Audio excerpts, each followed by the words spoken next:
The thread snapped with a sharp, satisfying sound as Lauren Cole finished the knot. She ran her gloved hand over the mare's flank, checking the suture line one last time. It was clean work, efficient and functional, exactly like everything else in her life. The horse, a skittish quarter horse named Duchess, let out a low huff of breath, the sedative finally wearing off enough for her to register the cold draft seeping through the barn's wooden slats. "Easy, girl," Lauren murmured, her voice steady. She didn't use the cooing, high-pitched tone most people used with animals. Animals respected calm, not performance. She stripped off her latex gloves, tossing them into the biohazard bin near the stall door, and picked up her heavy canvas coat from the hook. It was nearly 2 a.m. The isolation of the property, located miles outside the main grid of Chicago's suburbs, usually offered a heavy, comforting silence. Tonight, however, the atmosphere was different. The wind was howling against the corrugated metal roof of the barn, rattling the old beams. Lauren wasn't afraid of storms. She had weathered worse things than thunder and lightning in her 26 years. She was more concerned about the old oak tree near the driveway, and whether it would hold up against the gusts. She picked up her medical bag, a reinforced leather kit that contained everything from scalpels to heavy-duty sedatives, and stepped out into the deluge. The rain wasn't just falling, it was being driven sideways by a wind that felt personal. She lowered her head, shielding her eyes, and began the trek across the muddy yard toward the farmhouse. The house was an old Victorian structure she had bought cheap and fixed up herself, room by room. It stood alone in the dark, a single yellow light burning on the porch. Lauren was halfway to the porch steps when a sound tore through the rhythmic pounding of the wind. It wasn't thunder. It was the high-pitched, mechanical scream of rubber shredding against wet asphalt, followed immediately by the dry, popping cracks of gunfire. She froze, her hand gripping the handle of her medical bag tighter. The sounds were coming from the county road that bordered her property, a road that saw maybe 3 cars a day. The screeching grew louder, closer, accompanied by the metallic crunch of a vehicle losing control. Headlights swept across the wet grass, blindingly bright and erratic. Lauren didn't scream. She didn't have time. She threw herself to the side, landing hard in the mud just as a massive black shape plowed through her white picket fence. The vehicle didn't stop there. With a sickening, earth-shaking boom, the car flew across the yard and slammed directly into the side of her house. The impact was so violent the ground beneath her vibrated. Wood splintered, glass shattered, and the groan of compromising structural beams echoed into the night. Then, silence returned, heavy and ominous, broken only by the hissing of a radiator and the relentless rain. Lauren pushed herself up, mud slicking her jeans. Her first instinct was to check the barn, but the crash had happened at the house. The living room wall was gone. In its place sat the rear end of a black sedan, swallowed halfway by her home. She didn't run away. She ran toward it. "Hello?" she shouted, her voice whipped away by the wind. She scrambled up the porch steps, ignoring the debris littering the wood. The front door was jammed, the frame twisted by the impact. She didn't waste time trying to force it. She went through the hole the car had made. Inside, the air was thick with drywall dust, and the acrid, stinging scent of gasoline. That smell triggered a primal alarm in her brain. Fire.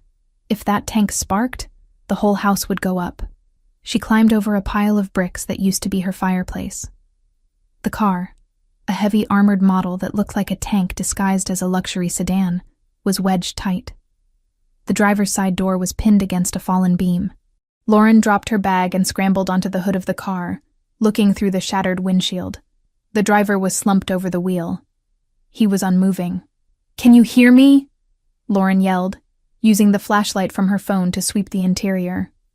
No response. She moved to the passenger side, yanking the door open. It gave way with a heavy metallic groan.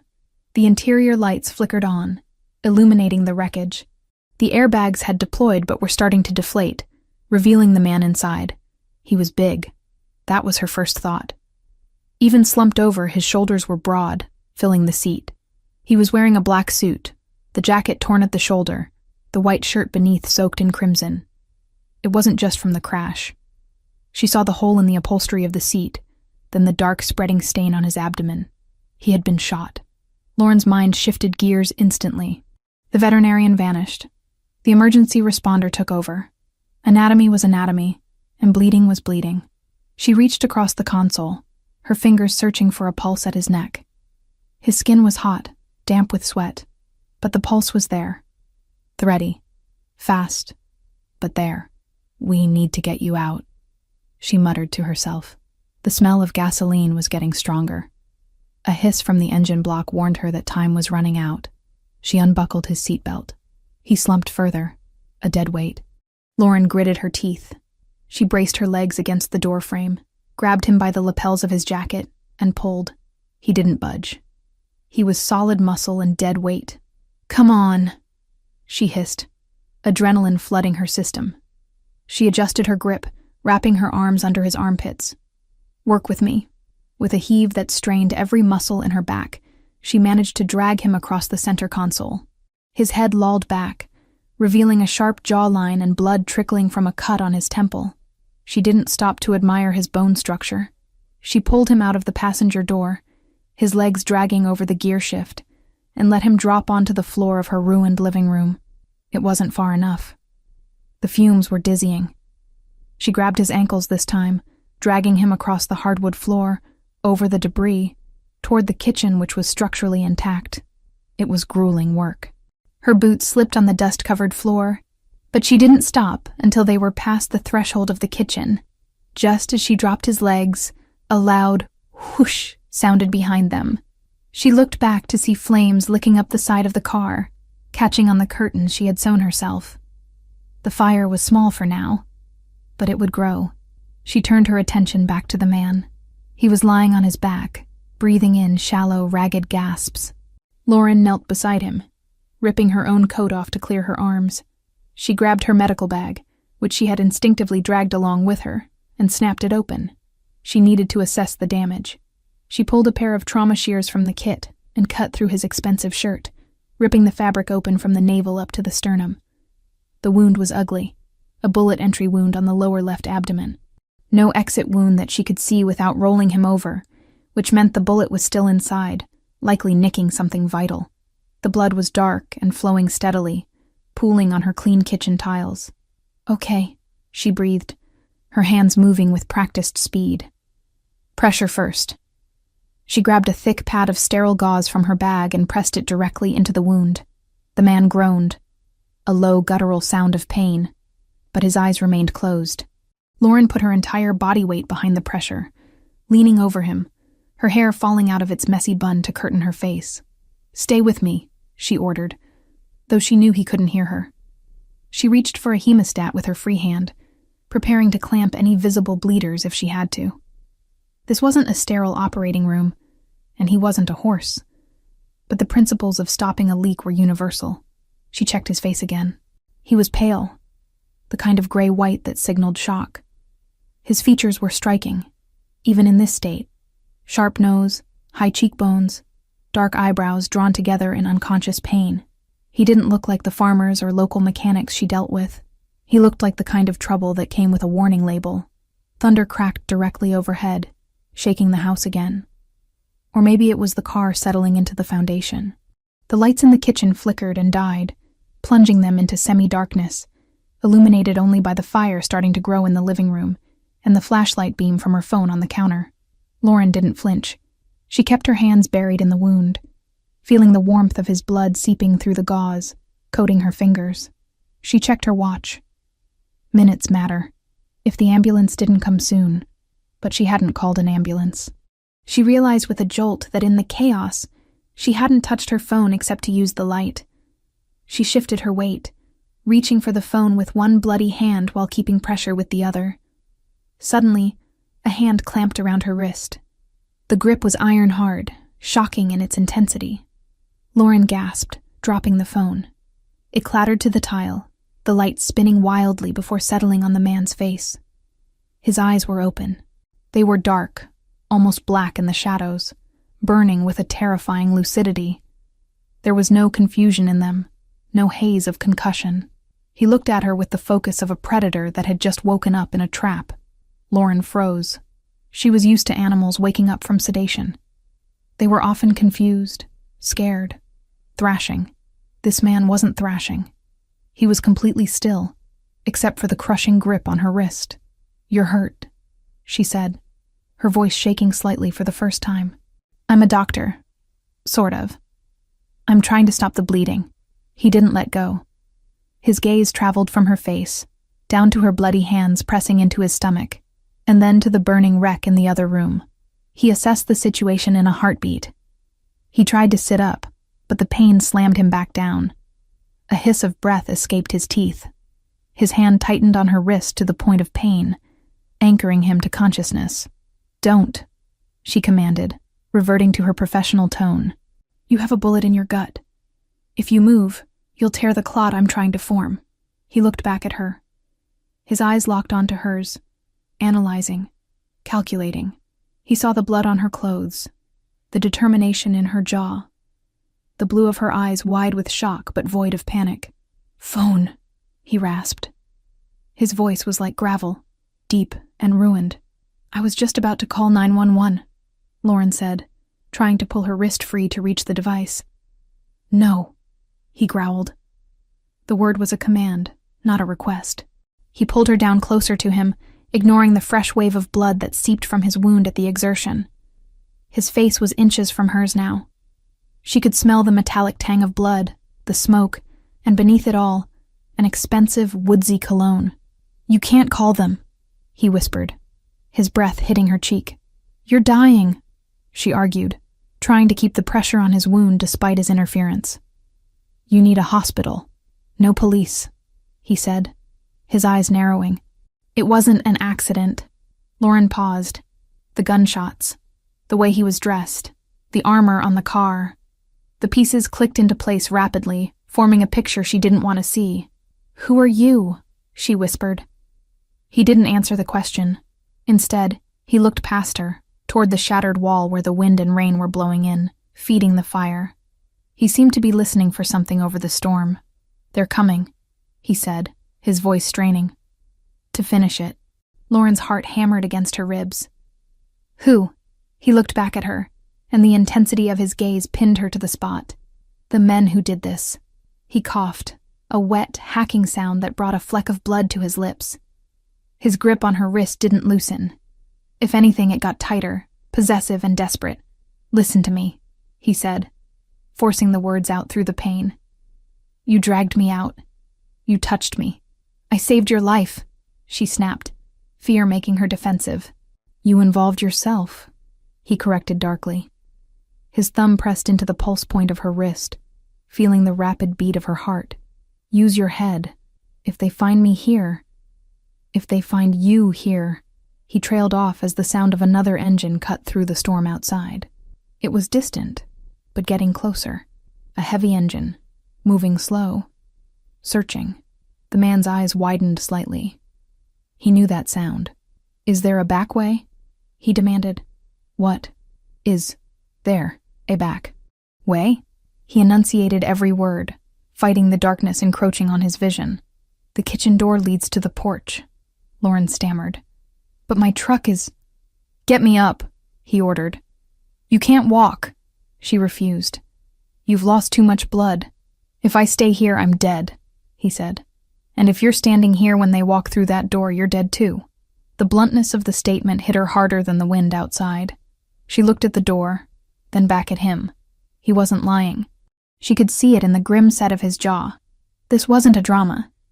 This was an execution in progress, and she had just stepped onto the scaffold. She started. Panic finally beginning to claw at her throat. He saw the hesitation. He knew he was about to pass out. The edges of his vision were already black. He needed to make sure she understood the stakes before he went under. He needed to make sure she didn't run to the police, because the police were likely on the payroll of the men hunting him. He pulled her down until their foreheads almost touched. The intimacy was terrifying, forced by blood and circumstance. "Look at me," he commanded. She looked. She couldn't look away. "Now you can't leave," he whispered, the words sounding like a sentence. "They saw your face." Lauren stared at him, the air leaving her lungs. "What?" "They saw you," he lied, Or maybe he believed it. Or maybe he just needed to terrify her enough to keep her close. "You're in this now." His hand finally lost its strength. It slid from her wrist, leaving a smear of blood on her skin like a brand. His eyes rolled back, the lids fluttering shut as his body gave up the fight against the trauma. "Wait!" Lauren cried, tapping his cheek. "Don't pass out. Wake up." Silvio Ricchetti didn't answer. He lay motionless on her kitchen floor, the blood continuing to seep around her fingers. Lauren sat back on her heels, trembling. The fire in the living room crackled louder, consuming the sofa.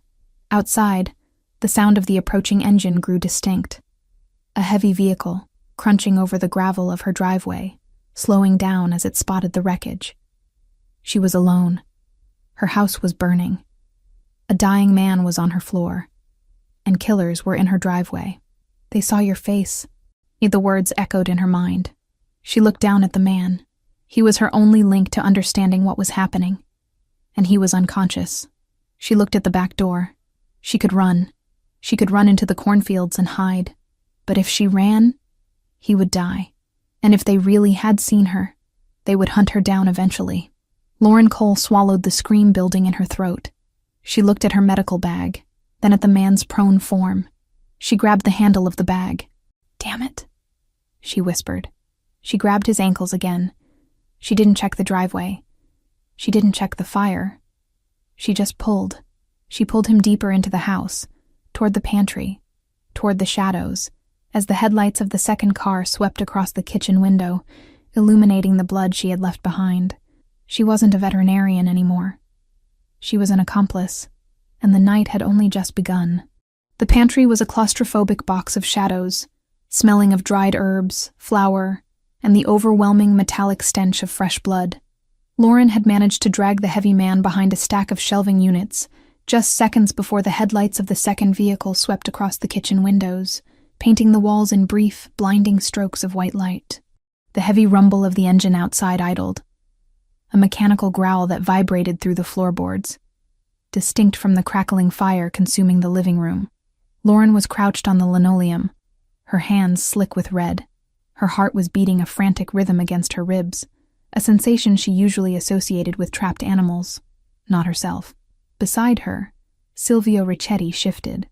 The movement was small, a mere tensing of muscle, but in the tight space it felt seismic. He was awake again. The momentary lapse in consciousness had passed, replaced by a cold, terrifying lucidity that cut through his pain like a scalpel. He didn't groan. He didn't ask where he was. His dark brown eyes, now adjusted to the gloom, locked onto her face with an intensity that made the air feel thin. "How many?" he rasped. The sound was wet, broken, but the authority in it was intact. Lauren swallowed, her throat dry. "One car. Maybe a truck. I saw the lights." "They'll circle first," Silvio said. He tried to adjust his position, pressing a hand against the makeshift packing Lauren had shoved into his abdominal wound. His knuckles turned white. "They check the perimeter. Then they breach. We have 3 minutes, maybe 4. We need to stay quiet," Lauren whispered, her instinct to hide overriding everything else. If we stay here, we burn." Silvio cut her off. He reached out, his grip finding her forearm again. It wasn't a romantic gesture. It was an anchor. "Look at the smoke, Dottoressa. They aren't coming in to check pulses. They're coming to scrub the site." Lauren looked toward the kitchen doorway. The orange glow from the living room was brighter now, the crackling sound louder. Smoke was beginning to curl along the ceiling, a gray snake seeking an exit. He was right. The crash hadn't just damaged the house. It had started a bonfire, and the men outside would likely help it along to destroy the evidence. "My truck is out back," Lauren said, her mind finally engaging with the tactical reality. "It's old, but it runs. If we can get to the service road behind the barn—" "Go," Silvio commanded. He tried to push himself up, using the shelves for leverage. His face went ashen, sweat beading on his forehead, but he forced his body to obey. "Get the truck. Bring it to the back door." Lauren nodded, preparing to move. But then she froze. The realization hit her with the force of a physical blow. "The barn," she breathed. Silvio looked at her, his eyes narrowing. "What?" The barn is right next to the house, Lauren said, her voice rising in panic. If the house goes up, the wind will carry the sparks. The roof is old wood. It'll catch in minutes. So let it catch, Silvio snapped, his patience fraying under the agony of his wound. We are leaving. My patients are in there, Lauren hissed, turning back to him, her fear momentarily replaced by a fierce professional protectiveness. I have 3 horses in the stalls. One is sedated. Duchess can't walk out on her own if the smoke gets thick. I have to open the gates. Silvio stared at her as if she were speaking a dead language. He was a man who traded in lives like currency, who understood sacrifice as a necessary component of business. You want to go out there, in the open, with killers in the driveway, to save livestock? They aren't livestock to me, she said, her voice hard. They're my responsibility. I won't leave them to burn alive. You die, they die anyway, he countered, his voice a low growl. You step out that door, you're a target. Then I'll be quick. Lauren didn't wait for his permission. She wasn't one of his soldiers. She scrambled up, keeping low, and moved toward the back door of the kitchen. Wait! Silvio's voice was a strained bark, but she was already moving. She slipped out into the storm. The cold rain was a shock to her system, washing away the warmth of the house instantly. The wind was ferocious, whipping her hair across her face, blinding her. She stayed close to the siding of the house, moving in the shadows, her eyes darting toward the front of the property. She could see the silhouette of the second vehicle, a large SUV, idling near the wreckage of Silvio's car.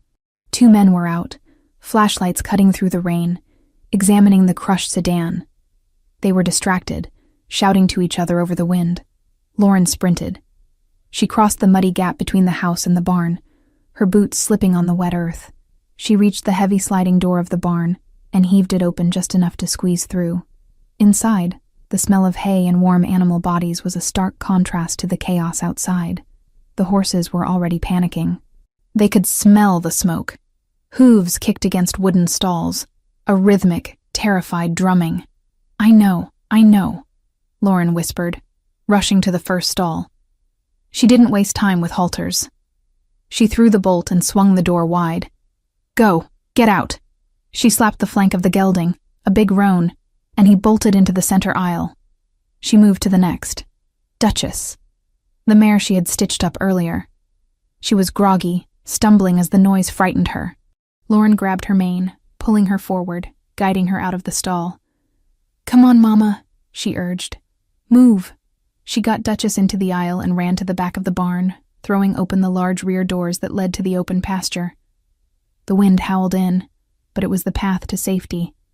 She shooed the horses out, watching them gallop into the darkness, away from the fire, away from the men. Safe.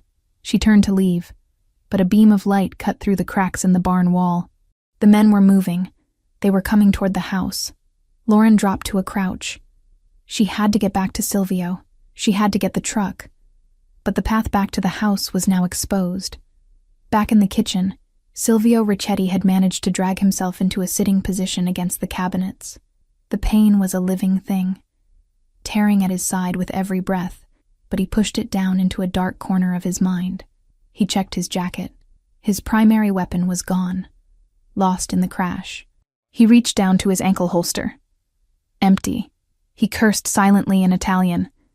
The impact must have torn it loose. He looked around the kitchen. Knives. He could use a knife. It was sloppy, close-range work, and in his condition, he'd lose a wrestling match, but he could maybe take one with him. Then he saw it. Under the debris of the table, half hidden by a fallen chair, was the glint of black metal. His spare piece. A compact 9mm he kept in the glove box. It must have been thrown clear when the dashboard shattered. He crawled toward it. The movement cost him dearly. Black spots danced in his vision, and he felt the warm gush of fresh blood soaking the bandage Lauren had applied. He gritted his teeth, sweat stinging his eyes, and reached out. His fingers closed around the cold, textured grip of the gun. It felt like shaking hands with an old friend. He checked the magazine. Full. Chambered. He heard the back door open. He raised the weapon instantly, leveling it at the shadow entering the room. It's me, Lauren gasped, throwing her hands up as she slid inside, dripping wet and shivering. Silvio didn't lower the gun immediately. He tracked her movement, ensuring no one was behind her. When the door clicked shut, he let the barrel drop. "The horses?" he asked. There was no mockery in his voice now. He had watched her run through the rain from the window. He had seen the risk she took. It was stupid, reckless, and undeniably brave. It told him everything he needed to know about her. She didn't panic, she acted. And she protected what was hers. "Out!" she panted, wiping rain from her eyes. "They're safe." "Good," he said, "because we're out of time."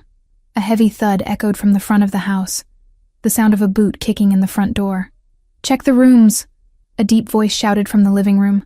"If he's not in the car, he crawled somewhere to die." Lauren's eyes went wide. She looked at Silvio. He beckoned her closer. "Come here." She moved to him, crouching beside him. The fire in the living room was roaring now, the heat seeping into the kitchen. The smoke was getting thicker, creating a haze that stung the lungs. Silvio took her hand, the one that wasn't holding the gun, and pressed something cold and heavy into it. "I need you to listen to me very carefully," he whispered, his voice barely audible over the fire and the storm. "I can't walk to the truck. Not fast enough." "I'll help you," she said. "No," he said. "You're going to have to cover me." He pressed the gun into her palm. Lauren stared at it. It was heavy, terrifyingly real. She had treated gunshot wounds. She had dug bullets out of hunting dogs, but she had never held a weapon designed to kill people. I can't," she stammered. "I don't know how." "It's a machine," Silvio said, his eyes locking onto hers, forcing her to focus. "Just like your tools. Point, squeeze. It's not magic. I can't kill anyone," she whispered. "You might not have a choice," he said grimly. "If they come through that door, they will put a bullet in your head, and then they will burn this house down with your body inside. That is the reality. Do you understand?" Lauren looked at the gun, then at the door leading to the hallway. She could hear heavy footsteps crunching on the broken glass. They were getting closer. "Show me," she said. Her voice trembled, but she tightened her grip on the handle. Silvio guided her hands. He ignored the pain in his gut, focusing entirely on her. His large, rough hands covered hers, adjusting her grip. "Thumbs forward," he instructed, his voice low and steady in her ear.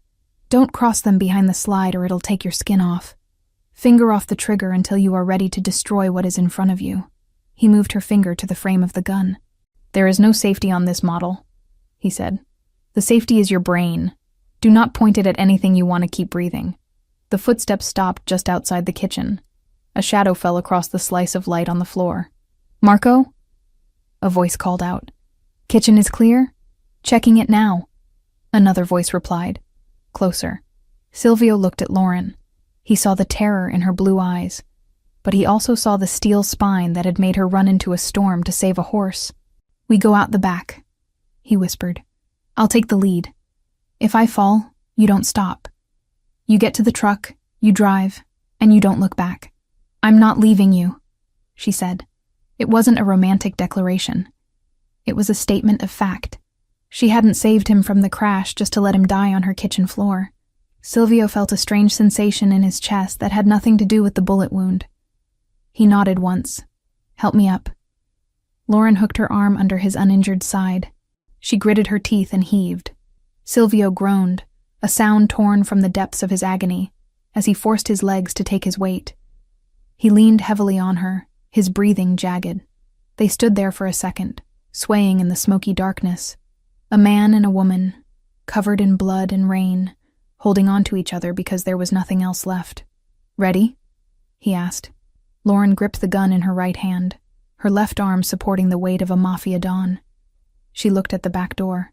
"Ready," she lied. Silvio kicked the back door open. The wind grabbed it, slamming it against the siding. The noise alerted the men inside. "Kitchen! They're in the kitchen! Go!" Silvio roared, pushing himself off her to stumble into the rain. Lauren followed, turning back for just a split second.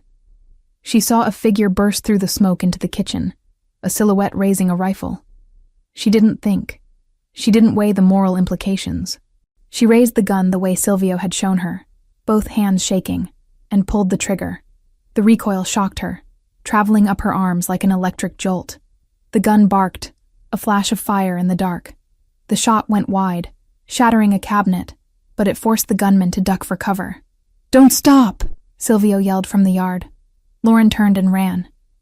She caught up to him near the edge of the driveway where her old rusted pickup truck was parked. Silvio was leaning against the passenger door, his face white as a sheet, clutching his side where fresh blood was soaking through his suit. "Keys," he demanded. She fumbled in her pocket, pulling out the ring. She unlocked the door, shoving him inside. He fell into the seat more than he sat. Lauren ran to the driver's side. She jumped in, jamming the key into the ignition. The engine turned over with a reluctant whine, sputtering before roaring to life.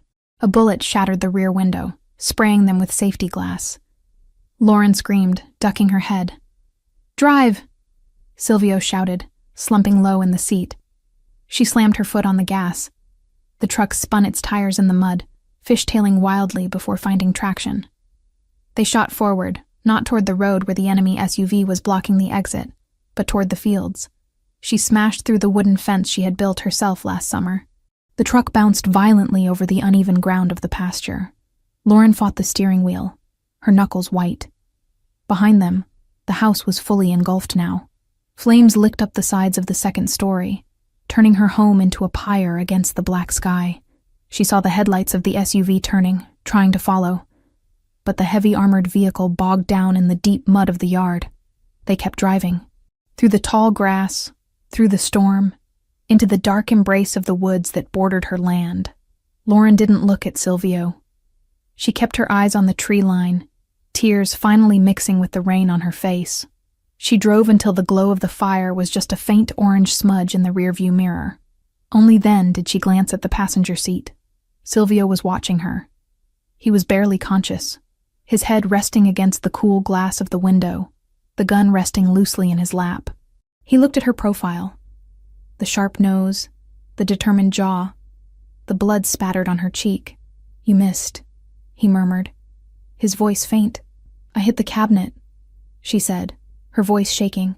"You didn't freeze," he said. It sounded like a benediction. He closed his eyes, his breathing shallow. Lauren reached over, her hand trembling, and rested it on his neck. His pulse was there. Fast, weak, but there. "Where are we going?" she asked, the reality of her situation finally crashing down on her. She was homeless. She was hunted. She had just shot at a man. Silvio opened his eyes one last time, fighting the darkness. "Chicago," he whispered. "We go to the city. We disappear." Lauren looked ahead at the dark, winding trail that led away from everything she had ever known. She tightened her grip on the wheel. "Okay," she said softly. "Chicago." She drove on into the night, the storm swallowing them whole, leaving nothing behind but footprints in the mud and a burning house to mark where Lauren Cole's life had ended, and where something else entirely had begun. The old suspension of the rusted pickup truck groaned in protest as Lauren Cole slammed it over a submerged root, the vehicle shuddering violently before finding traction in the deep, churning mud. The headlights cut frantic, bouncing arcs through the deluge, illuminating a world that had narrowed down to wet tree trunks and the sleek black ribbon of a flooding dirt path. Inside the cab, the air was a suffocating mix of stale tobacco smoke from years past, wet dog, and the sharp copper tang of fresh blood that seemed to coat the back of Lauren's throat. She didn't look in the rearview mirror. She couldn't. If she looked, she knew she would see the orange glow that had already stained the low-hanging clouds behind them. She would see the pyre of everything she had built, the Victorian farmhouse she had sanded by hand, the clinic where she had saved countless animals, the photos of her parents on the mantel. It was all being consumed, fed by the gasoline of a hit squad and the uncaring fury of the storm. "Keep your eyes forward." Silvio Ricchetti's voice was a rough scrape against the silence, barely audible over the roaring engine and the rain hammering the metal roof. "I know where I'm going," Lauren snapped, her voice tight and trembling with a rage she hadn't known she possessed. She wrestled the steering wheel as the truck hydroplaned slightly on a patch of slick clay. She corrected the skid with a muscle memory born of a lifetime on these back roads. This trail cuts through the state forest.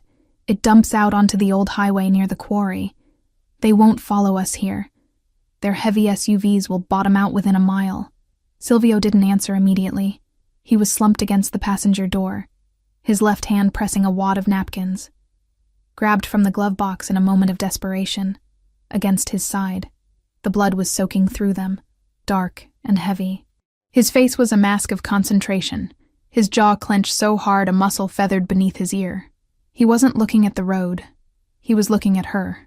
He watched the way her hands, white-knuckled and stained with his blood, gripped the wheel. He saw the tears she refused to shed, tracking through the soot on her cheek. Most civilians would be screaming by now. They would be hysterical, freezing up, or begging for an explanation. Lauren Cole was doing none of those things. She was driving like a getaway pilot, calculating angles and traction, her mind evidently compartmentalizing the trauma in real time. "You're bleeding through," she said, glancing at him for a fraction of a second before returning her gaze to the treacherous path. "We need to stop and repack that wound." "No stopping." Silvio gritted out, closing his eyes as the truck hit another pothole that sent a jolt of agony up his spine. "Distance is the only medicine right now." "How far to the highway?" 10 miles of this, then pavement," she replied. "But we can't just drive this truck into the city. It's registered to me. If they know who I am." "They know," Silvio confirmed, the coldness of his tone chilling her more than the draft coming through the window seals. "They ran the plates on your car before they even breached the house. They know your name, your social security number, where you went to veterinary school. By morning, your bank accounts will be flagged." Lauren felt a hollow pit open in her stomach. "So I'm just gone? Erased? You're alive," Silvio said. "That's the only metric that matters tonight." He shifted, reaching into the inside pocket of his ruined suit jacket. His movements were slow, labored, like moving through water. He produced a small, nondescript black phone. It wasn't the smartphone she had seen him smash earlier. This was a burner, old school, plastic, and cheap. He flipped it open, the small blue screen illuminating his harsh features. He dialed a number from memory, his thumb leaving a bloody print on the keypad. He held it to his ear, waiting. Lauren slowed the truck slightly as they approached a sharp bend where the creek had overflowed. She navigated the water carefully, the engine whining as the exhaust pipe dipped perilously close to the surface. "It's me," Silvio said into the phone. He spoke English, but the cadence was clipped, coded. The shipment was compromised. Total loss. A pause. Lauren strained to hear the voice on the other end, but it was just a tinny murmur. "No," Silvio continued, his eyes opening to stare at the rain-streaked windshield. "I'm initiating the ghost protocol. Do not send a retrieval team to the primary site. It's burned. The asset is compromised." He looked at Lauren when he said asset. She tightened her grip on the wheel. "I need a clean extraction," he said. "Drop Point Bravo. The old motel off Route 41. Leave the keys in the exhaust pipe of the gray sedan. Make sure it's the sedan, Enzo." Nothing flashy. Another pause. Silvio listened, his expression darkening. "I don't care who is asking," he growled, a flash of the dangerous power returning to his voice despite his injury. "As far as the family is concerned, I died in that crash. Let Marco think he won. Let him get comfortable in my chair. I want total radio silence until I'm inside the city." He snapped the phone shut and dropped it into the cup holder. The silence that filled the cab afterwards was heavy with unspoken implications. "Ghost protocol?" Lauren asked, her voice flat. "If they think I'm dead, they stop hunting," Silvio explained, shifting his weight to alleviate the pressure on his abdomen. "They relax. They make mistakes. It buys us time." "Us," Lauren repeated. "You mean it buys you time? I'm just the collateral damage." Silvio turned his head, looking at her fully. The dashboard lights cast deep shadows across his face, emphasizing the sharp angles of his cheekbones and the intensity of his dark brown eyes. "You aren't collateral anymore, Dottoressa. You saved my life twice in 1 hour. That makes you an investment." "I'm a veterinarian," she corrected, swerving to avoid a fallen branch. "And I just lost everything because you couldn't keep your car on the road. I didn't crash because of bad driving," he murmured, his voice growing weaker as the adrenaline began to ebb, leaving only the shock. Brake lines were cut, bullet to the rear tire. It was precise. Lauren didn't respond. She was thinking about the horses. They were out in the pasture, scared and wet, but alive. Duchess would find the neighbor's barn. She was smart. The fire department would come eventually, but there would be nothing left to save of the house. She thought about her grandmother's quilt on the bed upstairs. Gone. Her diploma on the wall. Gone. She forced the thoughts away. Panic was a luxury she couldn't afford. She had a dying man in her passenger seat and a target on her back. "We're coming up on the highway," she announced. The trees were thinning out, replaced by the jagged silhouette of the old quarry fencing. "The motel is about 5 miles south." "Good," Silvio breathed. He was paler now, his skin taking on a waxy sheen. "Park around the back. Avoid the cameras in the lobby." "You need a hospital," Lauren said again, frustration bubbling up. "I can't stitch a gut wound with a first aid kit and a bottle of vodka." "You'll have better than that," Silvio muttered, his eyes fluttering shut. "Just get us to the car." The transition from the dirt path to the asphalt of the highway felt jarringly smooth. Lauren accelerated, the truck's engine roaring as she pushed it to its limit. The road was empty, a desolate stretch of wet blacktop under the storm. 10 minutes later, she spotted the flickering neon sign of the motel. It was a run-down place, the kind where people went when they didn't want to be found. "Vacancy," buzzed in a dying red light. Lauren killed the headlights before turning into the lot, coasting around the side of the building to the darker, unlit area near the dumpsters. She spotted it immediately. A nondescript gray sedan parked in the shadows, unassuming and common. She put the truck in park and killed the engine. The sudden silence was deafening, broken only by the rain drumming on the roof. "We're here," she said, turning to Silvio. He didn't move. "Silvio," she said, shaking his shoulder gently. He groaned, his eyes cracking open. He was fading fast. The blood loss was catching up to him. "Key," he mumbled. Exhaust. Lauren jumped out of the truck. The rain soaked her instantly, cold and biting. She ran to the sedan, crouching down behind it. Her fingers fumbled inside the cold metal of the tailpipe until she felt the hard edge of a key fob. She pulled it out, pressed the unlock button, and the lights of the sedan flashed once. She opened the rear door of the sedan first. On the seat, there was a duffel bag. She unzipped it quickly.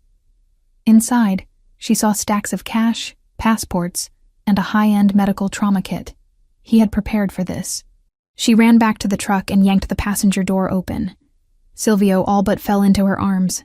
He was heavy, dead weight against her, smelling of copper and expensive cologne and rain. "Come on," she grunted, wrapping her arm around his waist and hoisting him up. "Help me." He stumbled, his legs not working right, but he forced them to move. They shuffled across the wet pavement like participants in a grotesque three-legged race. Lauren bore the brunt of his weight, her boots slipping on the oil-slicked asphalt. She could feel the heat radiating off him, the fever of trauma setting in. "Almost there," she whispered, more to herself than him. They reached the sedan. She opened the passenger door and helped him lower himself into the seat. He let out a sharp hiss of breath as he settled, his hand immediately going back to the wound. "Medical bag," he gasped, pointing to the back seat. "I saw it," Lauren said. She slammed his door and ran around to the driver's side. The interior of the sedan smelled of nothing. It was sterile, new leather, and that generic new car scent. It felt alien compared to the earthy, lived-in smell of her truck. She started the car. The engine purred to life, silent and powerful. "My truck," Lauren said, looking at her faithful old vehicle abandoned next to a dumpster. "It's going to lead them right here." "Enzo will take care of it," Silvio murmured, his head leaning back against the headrest. He was fighting to stay awake, fighting to maintain command. "He's watching. He'll torch it and move it before the sun comes up."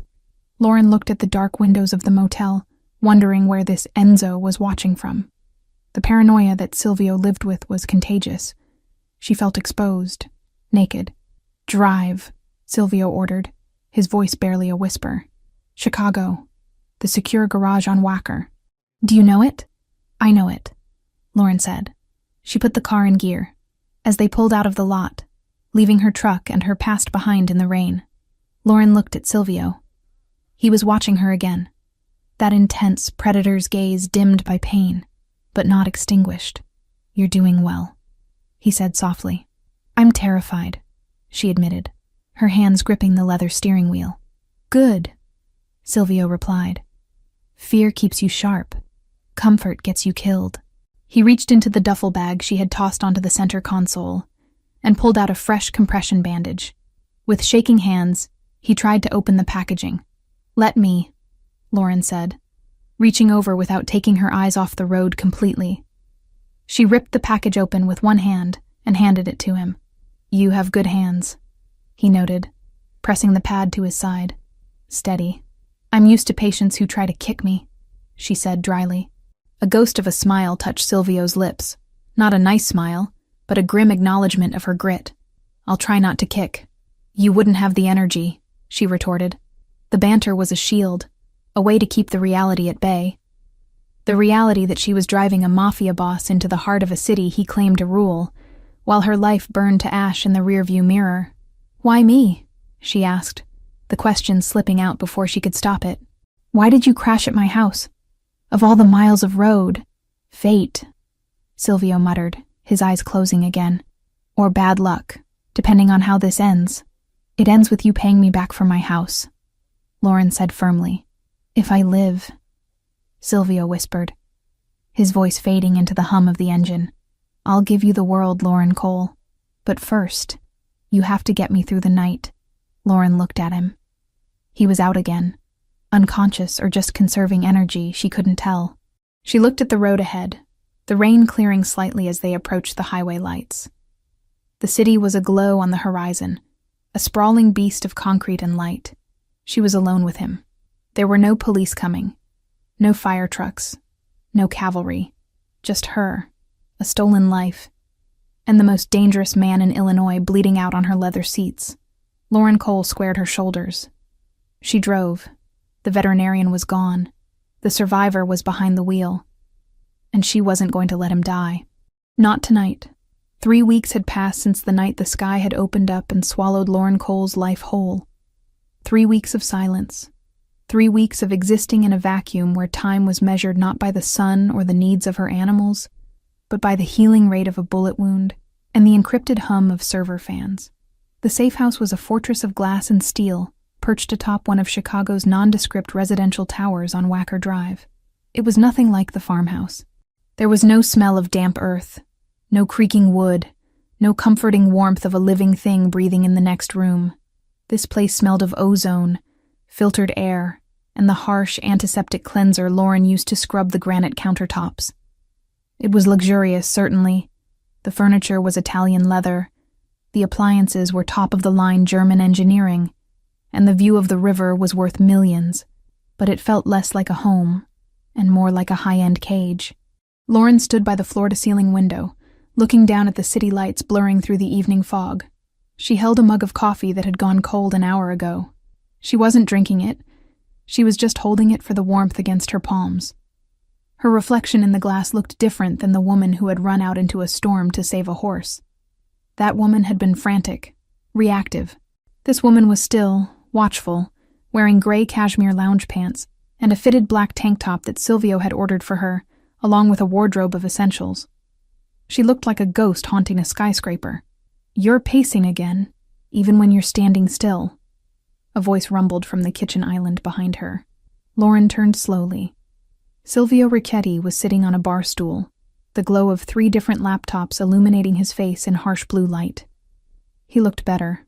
The waxen, deathly pallor of that first night was gone, replaced by a tired but healthy olive tone.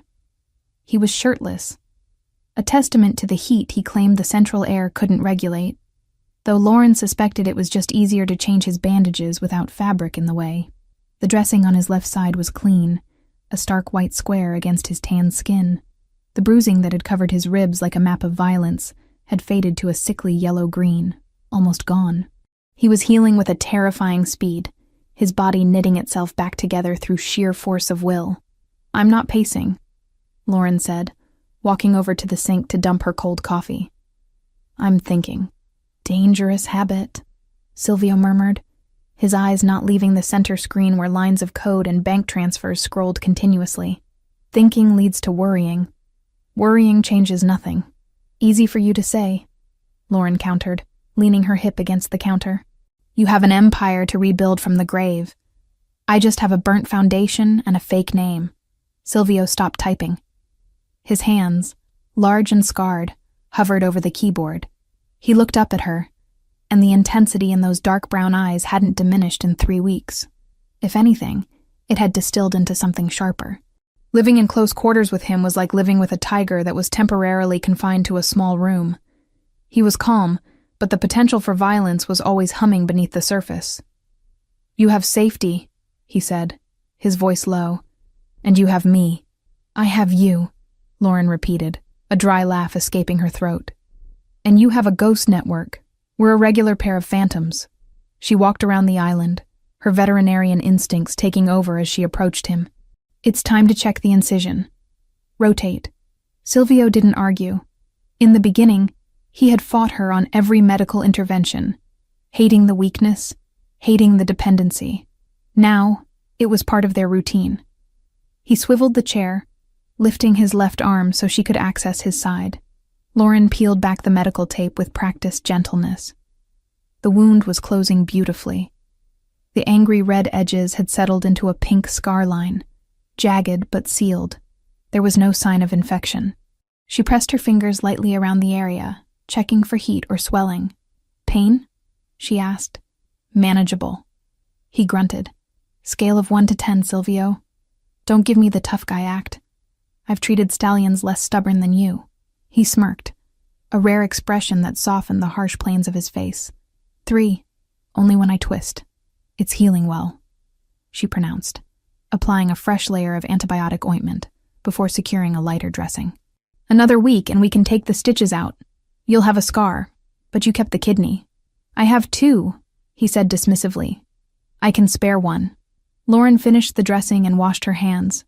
She dried them on a towel, watching him return to his screens. He had been at it for 18 hours a day since the fever broke. He was hunting for the money trail, hunting for the leak, hunting for the person who had sold him out to the Albanians. "You're stuck," she observed. Silvio stiffened.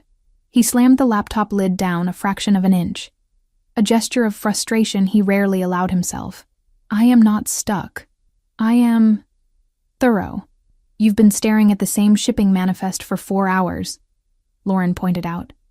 "I've watched you scroll up and down the same column of numbers since dinner." He sighed, running a hand through his short black hair. "Something is wrong. The money was moved, but the books are balanced. It doesn't make sense. If they paid for the hit using family funds, there would be a deficit, a hole. But there is nothing.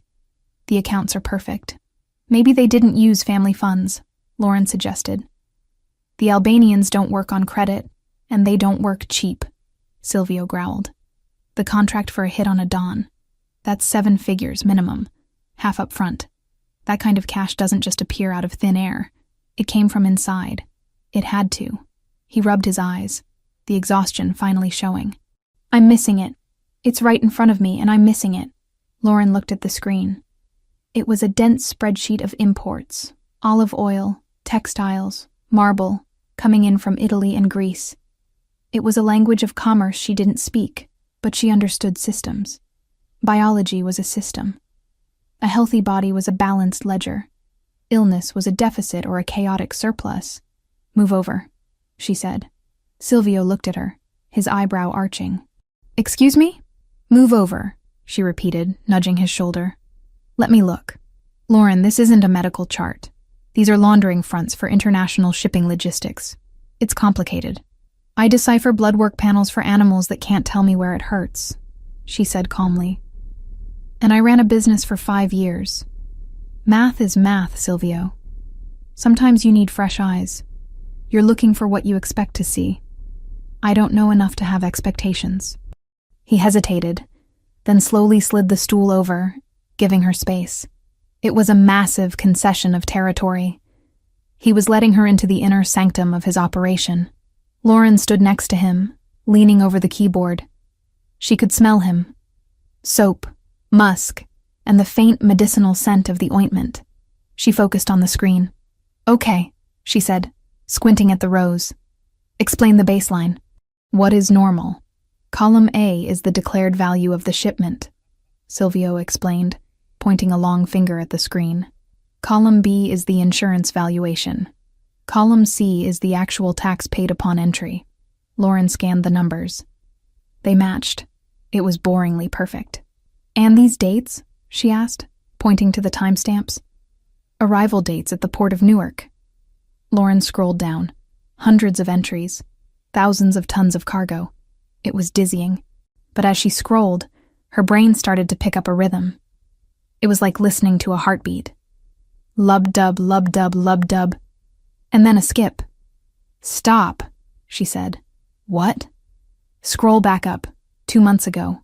The shipment of ceramic tiles." Silvio scrolled up. "What about it?" "Look at the weight," she said. "It's listed as 4,000 pounds. The tax is calculated for 4,000 pounds. But look at the fuel surcharge on the trucking invoice in column F." Silvio squinted. "It's standard." "No, it's not," Lauren corrected. "I have a truck. I haul trailers. I know fuel consumption. The surcharge here is for a load that weighs significantly less. If they were hauling 4,000 pounds of tile, the fuel cost would be 20% higher for that distance." Silvio went still. He leaned in closer, his shoulder brushing hers. "Are you saying the container was light?" "I'm saying the container was empty," Lauren said, "or filled with styrofoam. They declared the value, they paid the tax to make it look legitimate, but they didn't ship the product, which means they pocketed the overhead." Silvio finished, his voice dropping to a dangerous whisper. "The cost of the goods. If you don't buy the marble, but you bill the company for it, you keep the purchase price," Lauren said. "How much is a container of marble?" $50,000, Silvio said. He began typing furiously now, his fingers flying across the keys. "If they did this once a week for a year..." "Ghost shipments," Lauren murmured. "It looks like business as usual on the tax forms, but the money for the product goes into a black hole." Silvio pulled up a new window, cross-referencing the shipping manifests with the trucking logs. He filtered by the specific fuel discrepancy Lauren had noticed. The screen filled with red highlights. "God," Silvio breathed. "It's everywhere. Small amounts. A few thousand here, a few thousand there. Siphoned off over 3 years. It's millions. They've been bleeding me dry for 3 years." "Who signs off on the trucking invoices?" Lauren asked. "That's the choke point.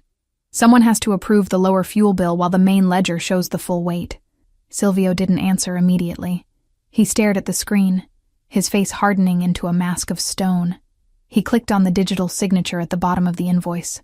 A name appeared. G. Moretti. "Who is G. Moretti?" Lauren asked. "Nobody," Silvio said. "A low-level dock foreman. He doesn't have the brains to set up a shell corporation for the kickbacks." "Then look at who pays G. Moretti," Lauren suggested. Silvio traced the payroll ID. It routed through a subsidiary company called Janus Holdings. He hacked into the corporate registry for Janus Holdings. It was a dummy corporation, registered in the Caymans. But the recovery email for the admin account... Silvio stopped breathing. Lauren looked at the screen. The recovery email was an old, personal address. mk1985protonmail.com. The silence in the penthouse was absolute. It was heavy, suffocating. Lauren saw Silvio's hand tremble once, then clench into a fist so tight his knuckles cracked. "Marco," he whispered. The name sounded like a curse. "Your consigliere," Lauren said softly. She remembered the name from his stories during their late-night dinners. The man he called brother. The man who had stood beside him at his father's funeral. Silvio stood up abruptly. The chair skidded back across the hardwood floor with a harsh screech. He walked to the window, placing his hands against the glass, leaning his forehead against the cool surface. He sat at my table, Silvio said, his voice hollow. He poured wine for my mother. He carried my sister's casket. Lauren didn't move. She knew better than to offer platitudes. This wasn't a boo-boo she could kiss better. This was a knife in the back, twisted by the one person supposed to guard it. He's stealing from the family to pay for the bullets to kill me, Silvio said, turning around. His eyes were dry, but they were burning with a cold, terrifying fire. He didn't just want me dead, Lauren. He wanted the throne. He's been building a war chest for years. He thinks you're dead, Lauren reminded him. He thinks he's won. He has, Silvio said. He's dissolving the loyalist factions right now. I saw the memos. He's restructuring. He's clearing house. He looked at Lauren. I have to kill him. It wasn't a question. It wasn't a debate. It was a statement of physics. Gravity makes things fall. Betrayal makes men die. I know, Lauren said. She didn't flinch. 3 weeks ago, the thought of murder would have sickened her. Now, after living in the shadow of this man, after seeing the scars on his body and the burden he carried, she understood the brutal logic of his world. If Marco lived, Silvio died. And if Silvio died, she was dead too. Silvio looked at her, really looked at her. He saw the acceptance in her eyes. She wasn't judging him. She wasn't terrified of the monster he was about to become. She had helped him find the monster. He walked back to the island, closing the distance between them. He stopped inches from her. The heat of his body was palpable. You found what I couldn't, he said softly. You saw the pattern. I look for the things that don't fit, she said. He reached out, his hand cupping her cheek. His thumb brushed over her cheekbone, rough skin against soft. It was the most intimate contact they had shared since the crash, charged with electricity. I told you to leave, he whispered. That night at the motel, I told you to run. I don't run, Lauren said, leaning slightly into his touch, her heart hammering against her ribs. No, Silvio murmured, his thumb tracing the line of her jaw. You don't. You stay. You fight. He dropped his hand, stepping back as if the contact burned him. He couldn't afford to be soft now. He needed to be sharp. He needed to be the weapon she had saved. Marco is hosting the Unity Gala on Saturday, Silvio said, his voice shifting back to business, though his eyes lingered on her lips for a fraction of a second too long. It's a charity ball. All the families will be there. The Russians, the Irish, the cartel representatives. He's going to use it to announce his succession. He's going to announce he's the new Don, Lauren clarified. Yes, in front of everyone. It's the perfect stage. Silvio walked back to the laptops. He began typing again, but the rhythm was different now. It was faster, aggressive. He wasn't searching anymore. He was executing. If he wants a stage, Silvio said, a dark, predatory smile curving his lips, we will give him a show. He looked up at Lauren. Can you wear a wire? Lauren straightened her spine. The vet in her was gone. The victim was gone. I can do better than that, she said. I can get close to him. He doesn't know my face. You said it yourself, I'm a ghost. It's dangerous, Silvio warned. If he suspects, he won't, Lauren said. Because he's looking for a Mafia soldier. He's not looking for a woman in a ball gown.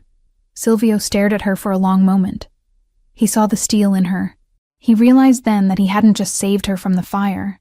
She was the fire. Saturday, Silvio said. We take it all back. Saturday, Lauren agreed. She reached for his empty coffee mug. I'll make a fresh pot. It's going to be a long night. As she walked to the espresso machine, Silvio watched her. He had lost a brother today.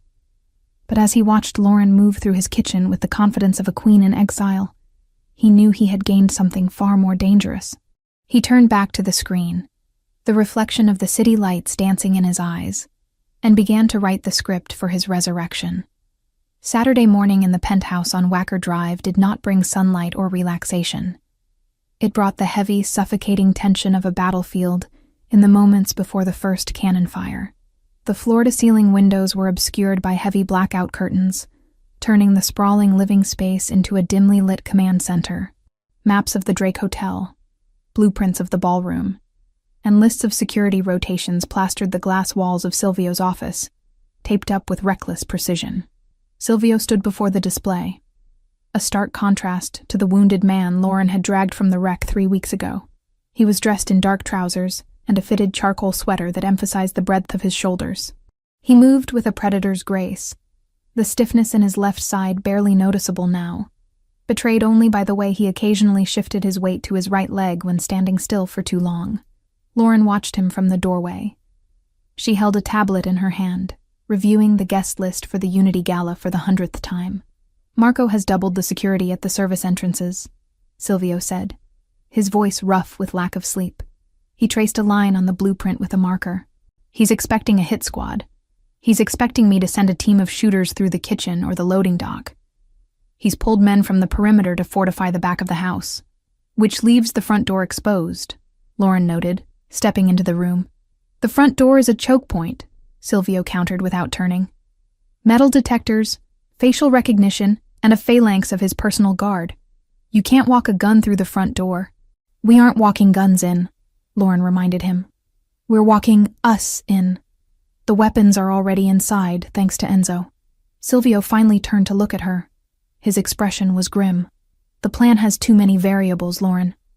Enzo planted the pieces in the ventilation ducts 2 days ago, yes.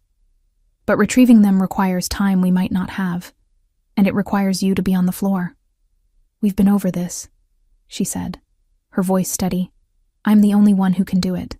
"I have men," Silvio growled, stepping closer, the air between them charged with the familiar friction of their arguments. "I have loyalists who would die to take this shot." "Marco knows you're loyalists," Lauren argued, not backing down. "He knows their faces. He knows their wives' names. He knows how they walk. If any of them step foot in that ballroom, they'll be marked before they reach the bar. But me? Who am I, Silvio? To Marco, I don't exist. I'm a variable he hasn't accounted for." Silvio stopped inches from her. He looked down, his dark brown eyes searching her face for any sign of hesitation. He found none. The veterinarian from the countryside had been forged into something harder in the crucible of this penthouse. She stood with her chin raised, her blue eyes clear and defiant. "You are not a soldier," he said softly, the words sounding more like a plea than an accusation. "If things go wrong, if the shooting starts before we are ready, you don't have the training to clear the room. Then don't let things go wrong," she challenged. "You're the strategist. I'm just the distraction." Silvio clenched his jaw, the muscles feathering. He hated this. He hated that she was right. Strategically, she was the perfect asset. Invisible, unsuspected, intelligent.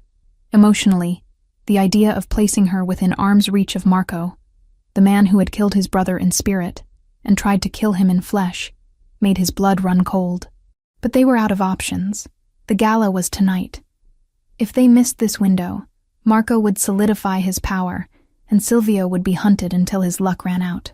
"Fine," he breathed, the word heavy with resignation. "But you follow my lead. If I say we leave, we leave. If I tell you to drop to the floor, you drop. You do not hesitate. You do not try to be a hero." "I'm not trying to be a hero," Lauren said quietly. "I'm trying to get my life back." The doorbell rang, a soft, melodic chime that seemed out of place in the war room. "That will be the team," Silvio said, checking his watch. "I had Enzo send a styling crew. If we are walking through the front door, we need to look like we own the building."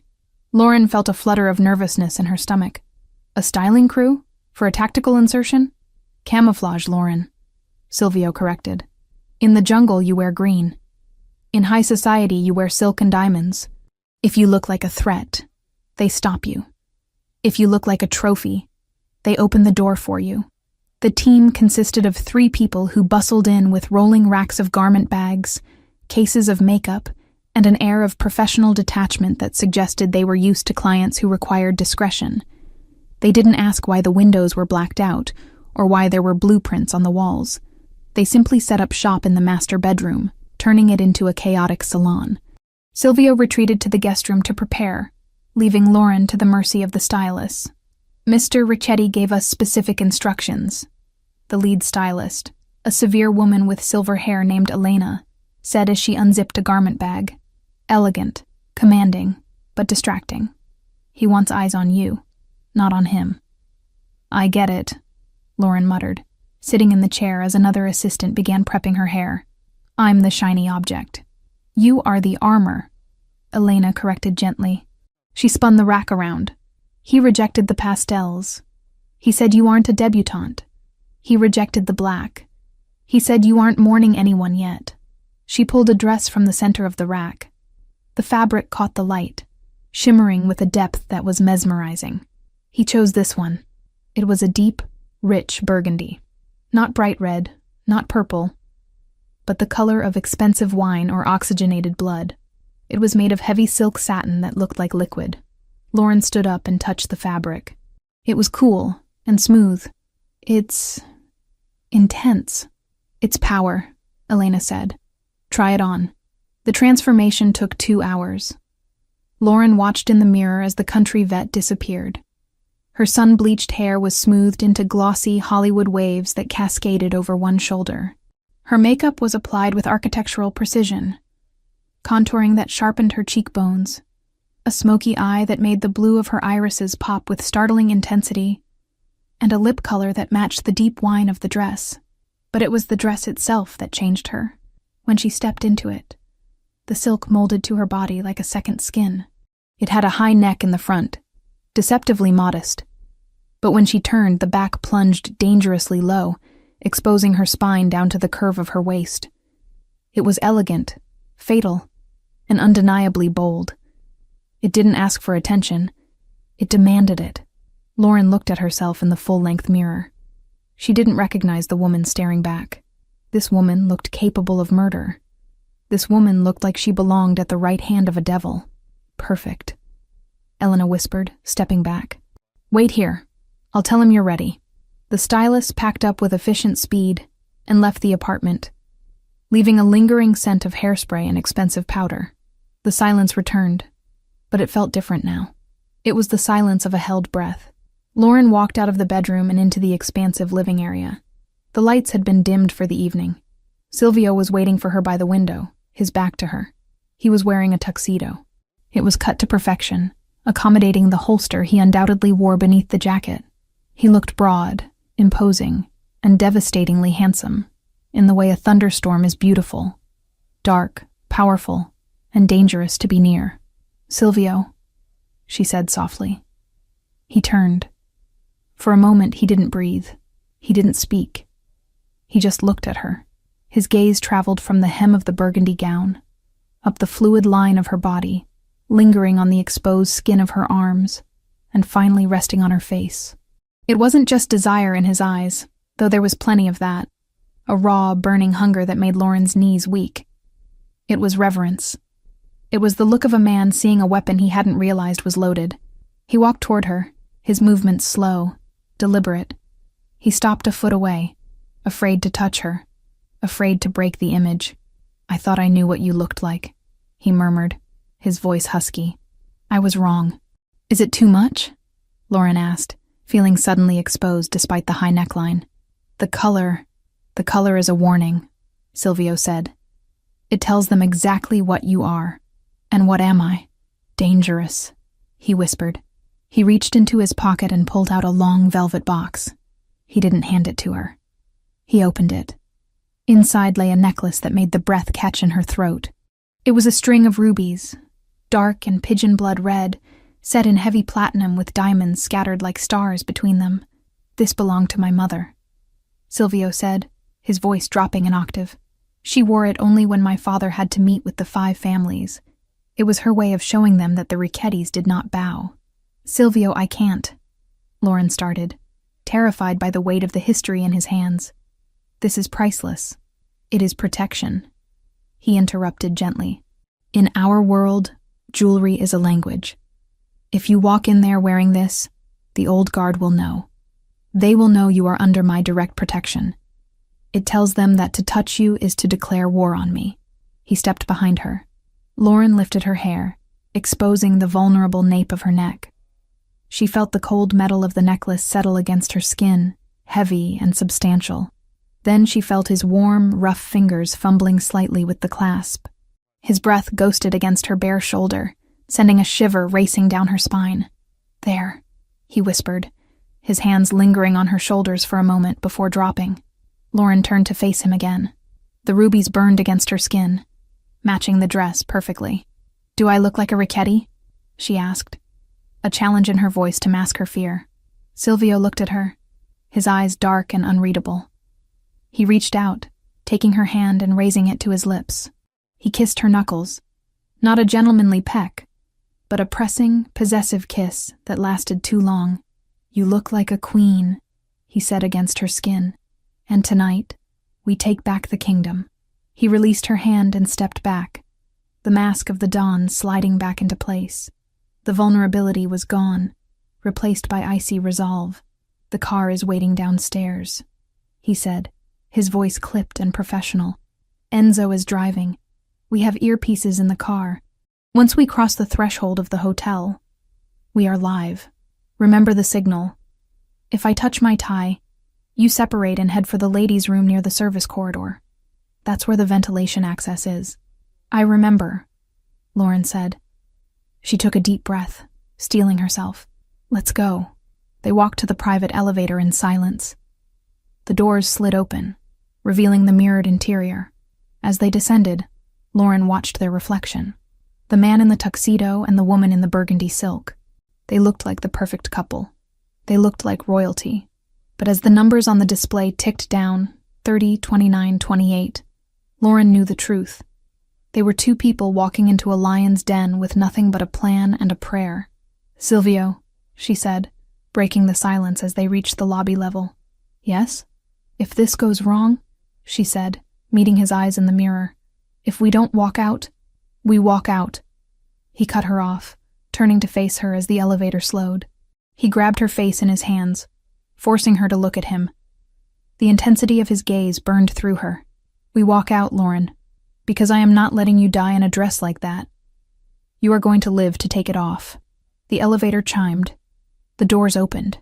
The lobby was empty except for the concierge, who looked up and froze, visibly stunned by the couple emerging from the shadows.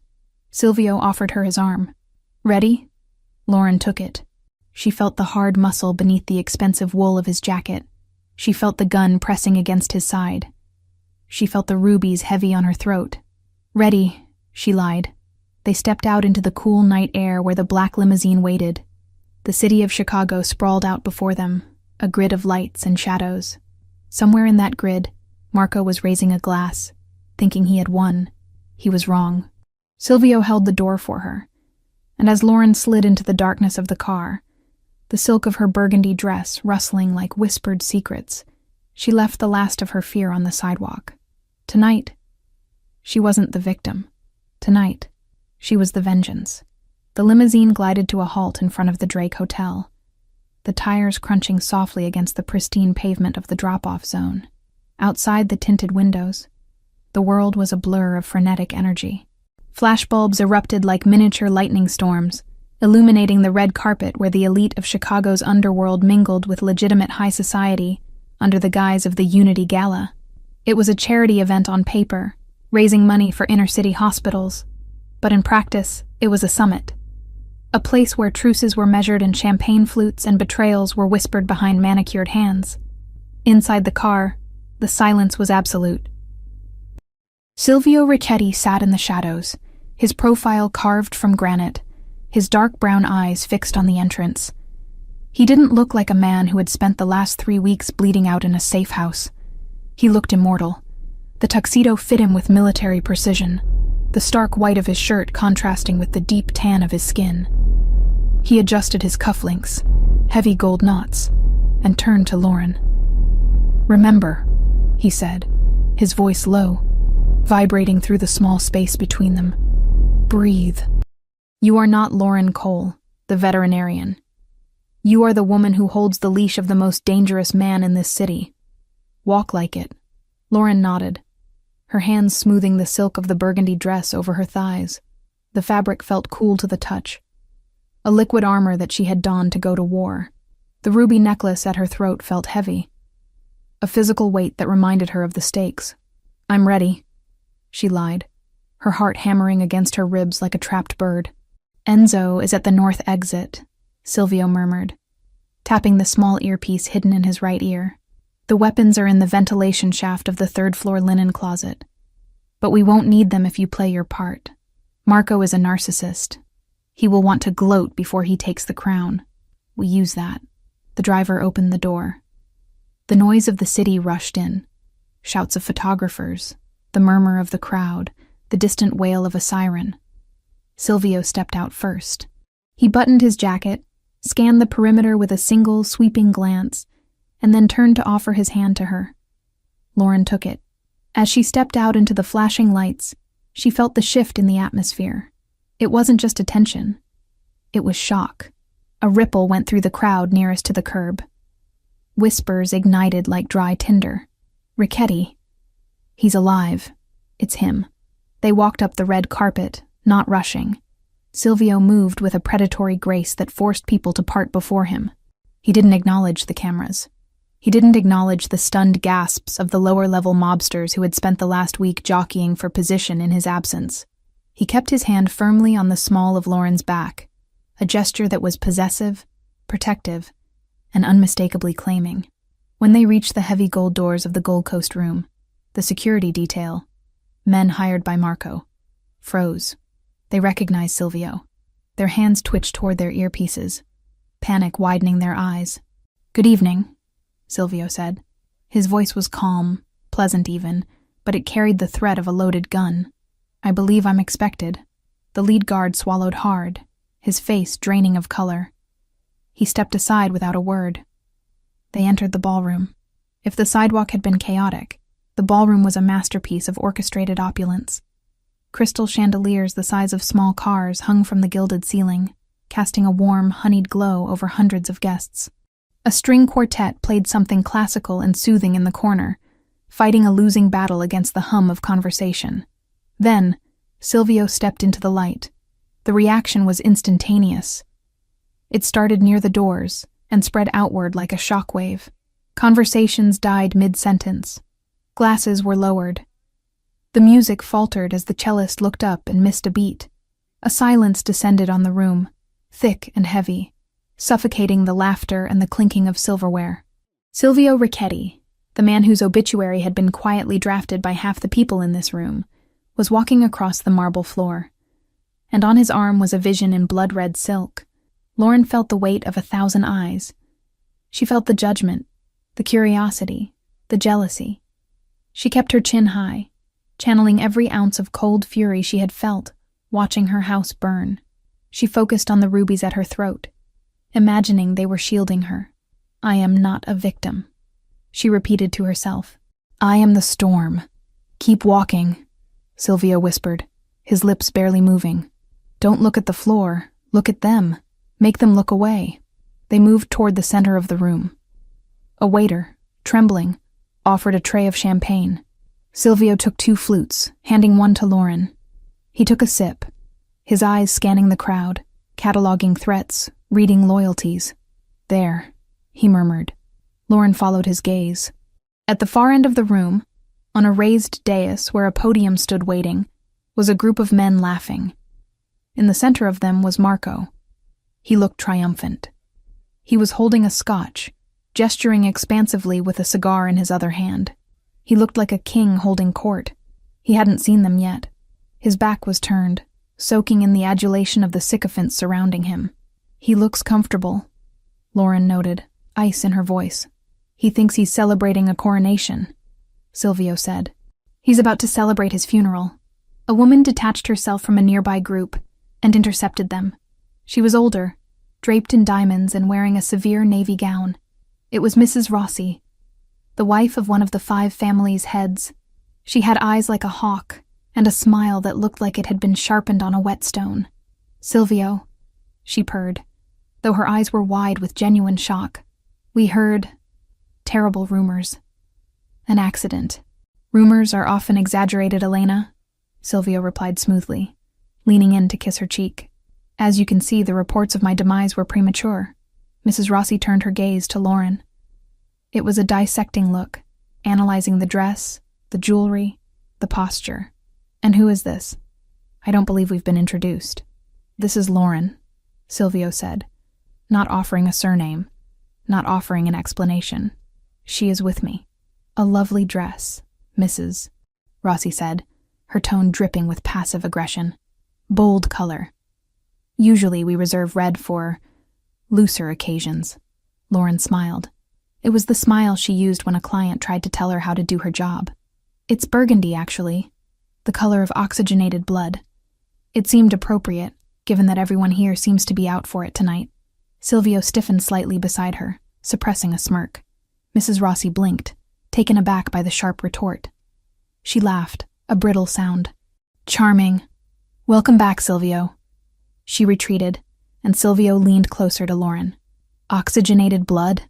It shut her up," Lauren whispered. "Focus," Silvio commanded softly.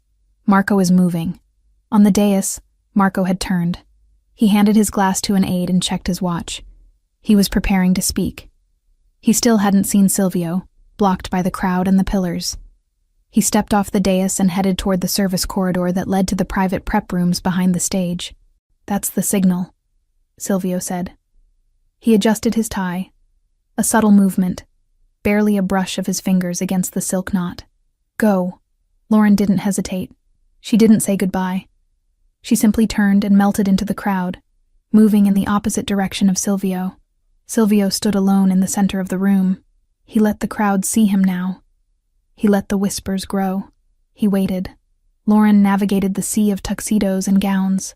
She moved with purpose, heading toward the ladies' room that was situated near the service entrance.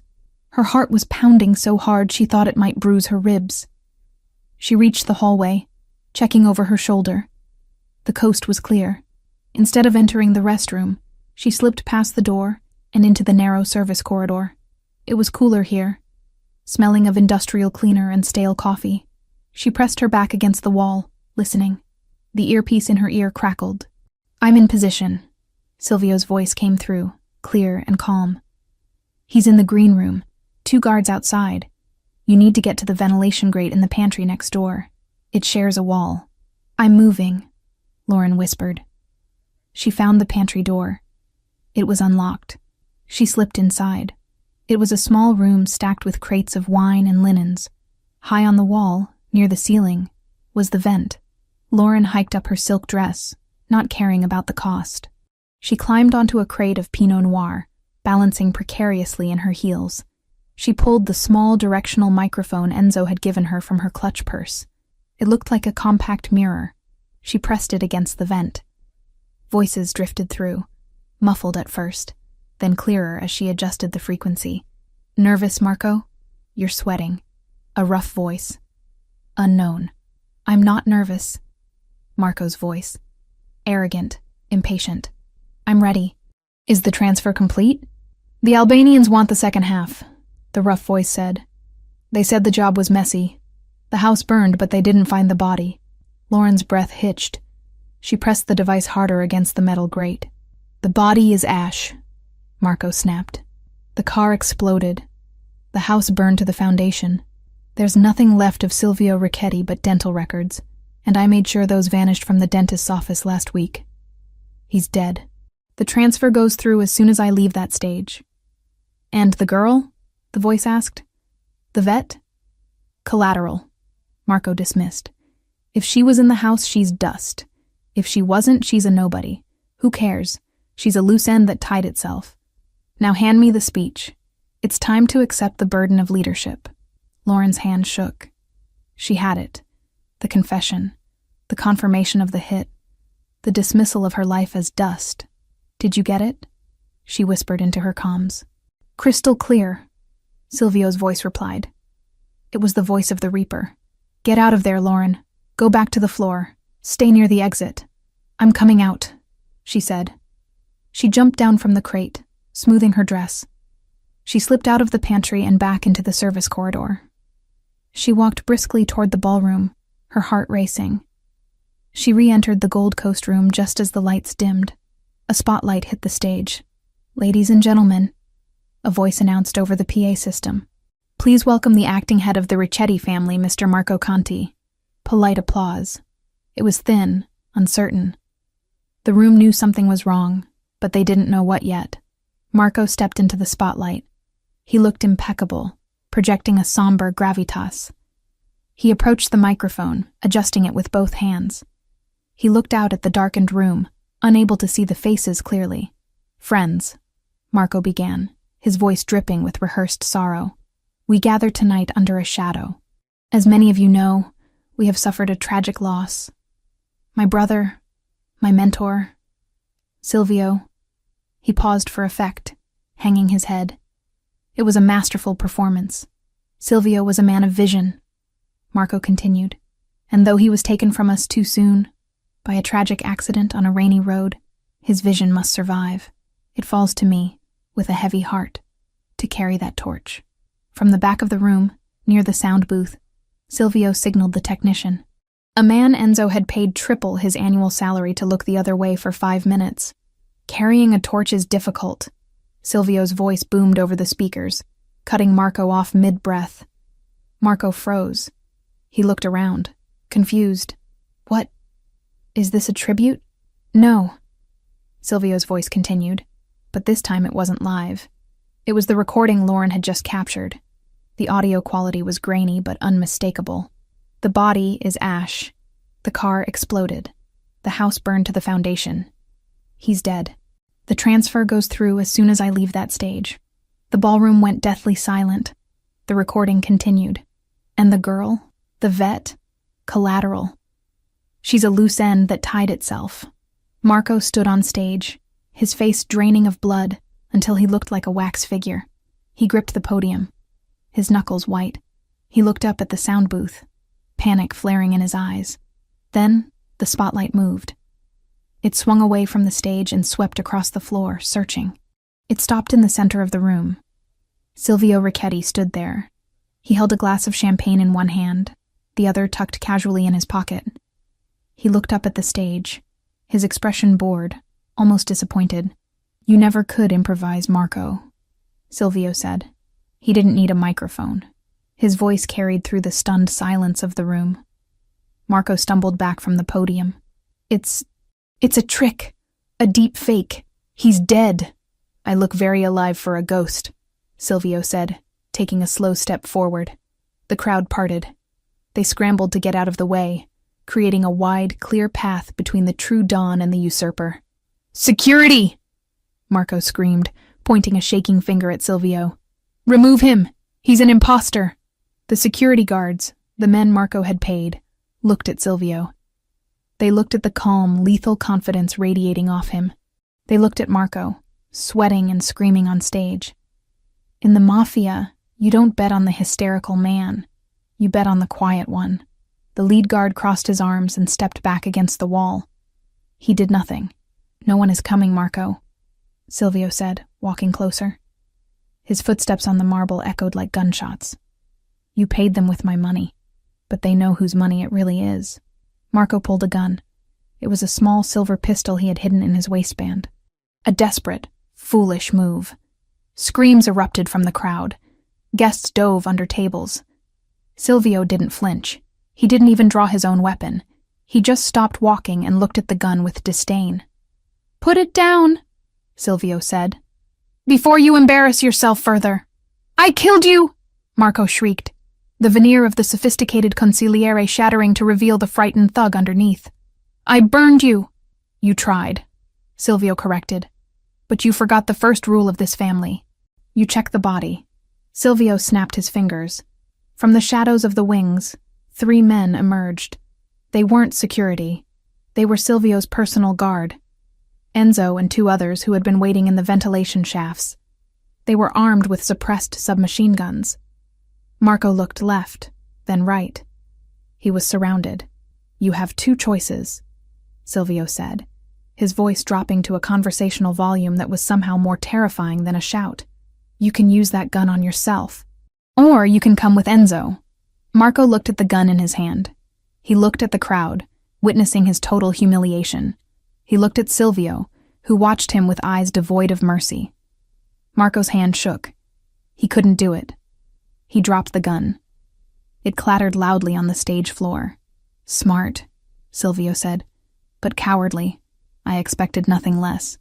Enzo and the guards moved in. They didn't behead him. They didn't shoot him. They grabbed him by the arms and dragged him off the stage like a piece of unwanted luggage. Marco kicked and screamed, begging for the council to intervene. But the other dons watched in stony silence. The omertà had been broken. Marco was a rat and a failure. There was no sanctuary for him here. As Marco was hauled through the exit, Silvio stepped up onto the stage. He picked up the microphone Marco had abandoned. He looked out at the room, at the terrified socialites, the calculating mob bosses, the waiters frozen with their trays. "My apologies for the interruption," Silvio said smoothly. "There was a pest infestation. It has been handled." He raised his glass. "To family." The room hesitated for a heartbeat. Then, slowly, terrifyingly, the applause started. One person, then 10, then the whole room. They clapped for the victor. They clapped because they were afraid not to. "To family!" someone shouted. Silvio drank. He didn't smile. He looked over the rim of his glass, scanning the crowd until he found her. Lauren was standing near a pillar, half hidden by the shadows. She was trembling. She had seen violence before, animals fighting, nature's cruelty. But she had never seen this. She had never seen a man dismantle another human being's life with just words and a recording. She saw the way the room bowed to him. She saw the absolute, terrifying power he wielded. He wasn't a hero. He was a monster who had learned to wear a tuxedo, and she was the one who had opened the gate for him. Silvio's eyes locked onto hers. Across the ballroom, the connection was electric, heavy with adrenaline and blood. He nodded to her, a barely perceptible dip of his chin. "We did it." Lauren touched the ruby necklace at her throat. It felt colder now. She raised her own champagne glass, her hand shaking slightly, and took a sip. The wine tasted like vinegar. The words she'd heard through the hotel vent, collateral, dust, echoed under the applause, riding the heat of the spotlights and the smell of cordite. The music started again. The quartet played a waltz, frantic to cover the awkwardness of an attempted coup. The chatter resumed, louder and more manic than before. The world of the Mafia spun on, indifferent to the man who had just been dragged to his death. Silvio stepped off the stage and began to walk toward her. The crowd parted for him again, but this time they bowed their heads. He was the king of Chicago, risen from the ashes, and as he closed the distance, Lauren realized with a jolt of clarity that the dangerous part wasn't the car crash, or the fire, or the traitor. The dangerous part was that she didn't want to run away. She wanted to see what he would do next. "Dance with me," Silvio said when he reached her. It wasn't a question. Lauren set her glass down on a passing tray. She stepped into his arms. He pulled her close, his hand burning against the silk on her lower back. They moved together, swaying to the music, surrounded by enemies who were now pretending to be friends. "Is it over?" she whispered against his lapel. "The battle is over," Silvio murmured, his lips brushing her ear. The war is just beginning." He spun her, the burgundy dress flaring out like a pool of blood on the marble floor. And for the first time that night, Silvio Ricchetti smiled. It was the smile of a wolf who had just cleared the forest of competitors. "And you," he whispered, "were magnificent." Lauren closed her eyes, letting the music and the fear wash over her. She was alive. He was alive. And God help her, she had never felt more powerful. The silence inside the limousine on the ride back to Wacker Drive was heavy, not with the comfortable quiet of shared victory, but with the suffocating weight of things left unsaid. The city of Chicago blurred past the tinted windows, a streak of neon and rain-slicked asphalt, indifferent to the fact that its hierarchy had just been violently rearranged. Lauren Cole sat in the corner of the leather seat, the burgundy silk of her dress pooled around her like spilled wine.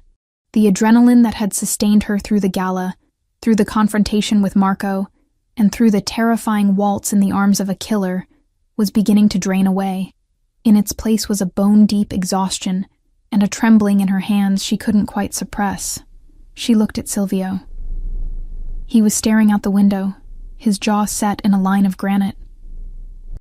The warmth he had shown her on the dance floor, the possessive heat of his hand on her back, the whisper against her ear, had evaporated the moment the heavy doors of the Drake Hotel had closed behind them. He was no longer the partner who had needed her help to decipher shipping manifests. He was the Dawn. He was the man who had ordered his own brother dragged away to an unmarked grave without blinking. "You're quiet," Lauren said, her voice sounding too loud in the hermetically sealed cabin. Silvio didn't turn. "There is nothing left to say. The work is done." The coldness of his tone struck her like a physical blow. It wasn't angry. It was detached. Clinical. It was the voice of a surgeon closing a patient after a procedure, ready to wash his hands and move on to the next case. When the car pulled into the private underground garage of the penthouse tower, the transition was jarring. The harsh fluorescent lights buzzed overhead as Enzo opened the door. Silvio stepped out first, adjusting his cufflinks, his movements fluid and unhampered by the healing wound in his side. He didn't offer her his hand this time. Lauren stepped out onto the concrete, her heels clicking, echoing in the cavernous space. She followed him to the elevator, the silence stretching between them until it felt like a third passenger. The ride up to the penthouse took 40 seconds. Lauren watched the numbers tick upward, feeling a strange sense of vertigo. 3 weeks ago, she had come up here as a fugitive with a dying man.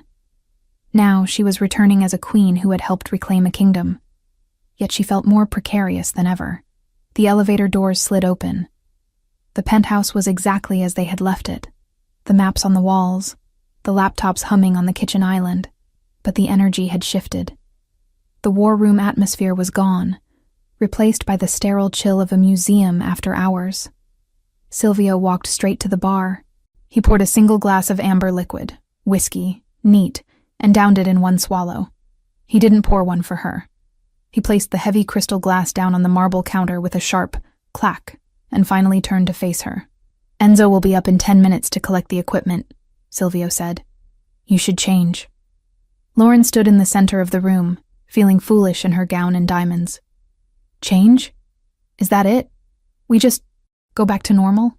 "There is no normal," Silvio corrected, his dark eyes flat and unreadable. "There is the mission, and there is the aftermath. The mission is complete. Marco is handled. The council has realigned. The threat to my life and yours is neutralized." "Neutralized," Lauren repeated, the word tasting bitter. "Is that what you call what happened to Marco?" "I call it necessary," Silvio said. He walked around the island, putting distance between them. He picked up a thick manila envelope that had been sitting next to his laptop. He held it for a moment, his thumb brushing over the seal, before sliding it across the marble surface toward her. "This is for you," he said. Lauren looked at the envelope. It was thick, substantial. "What is it?" "Payment," Silvio said. The word hung in the air, ugly and transactional. Lauren felt a flush of heat rise up her neck, born of humiliation and sudden, sharp anger. She walked to the counter and picked up the envelope. Her hands shook as she opened the clasp. She pulled out the contents. It wasn't cash. It was a stack of legal documents. On top was a deed for a property in Montana, a fully equipped state-of-the-art veterinary clinic with an attached residence on 40 acres of land. The price listed was astronomical, and it was marked paid in full. Beneath the deed was a passport. Lauren opened it. The photo was hers, taken from a security camera feed in the penthouse, she realized with a jolt. But the name was different. Elena Vance. "It's a clean identity," Silvio explained, his voice devoid of emotion. "Social security number, birth certificate, credit history. It goes back 10 years. It will stand up to scrutiny from anyone, the IRS, the FBI, even my world. The bank accounts linked to that name have enough funds to ensure you never have to work a day in your life, though I assumed you would want the clinic." Lauren stared at the passport. Elena Vance. A stranger with her face. "You want me to leave," she stated, looking up at him. "I want you gone," Silvio corrected. He crossed his arms over his chest, leaning back against the panoramic window, framing himself against the city lights he now owned. You were useful, Lauren. I won't deny that. Your skills, your adaptability, they were assets I needed while I was incapacitated. But I am no longer incapacitated. Useful, Lauren whispered. She dropped the passport onto the counter. Is that all I was? An asset? A nurse with a driver's license? Don't romanticize this, Silvio said, his voice hardening. You found me in a wreck. You saved me because it is your nature to fix broken things. I kept you alive because I needed cover. We made a deal. I told you I would give you the world if I lived. This, he gestured to the documents. This is the world. It's freedom. It's safety. It's everything you lost in that fire, multiplied by 10. It's a payoff, Lauren snapped, the anger finally breaking through. You're paying me off like a contractor you're done with. Because I am done with you, Silvio roared. The sudden volume made her flinch. He pushed off the window and stalked toward her, stopping only when the kitchen island was the only thing separating them. Look at me, Lauren. Look at what I am. I just executed my brother in front of 500 people. Tomorrow, I will order the deaths of a dozen more men who were loyal to him. My life is blood. It is violence. It is looking over my shoulder every second of every day until someone finally gets lucky and puts a bullet in my head. I know what you are, Lauren argued, leaning forward, matching his intensity. I've been living in it for 3 weeks. I washed the blood off your hands. I loaded your gun. I didn't run then. Why are you pushing me away now? Because you are a civilian, Silvio shouted, slamming his hand down on the marble. The sound echoed like a gunshot. You are a veterinarian who saves horses and cries over burnt houses. You do not belong here. You wore the dress, you played the part, and you did it well. But the play is over. The curtain is down. He took a breath, his chest heaving. When he spoke again, his voice was dangerously quiet. You are a liability, Lauren. A weakness.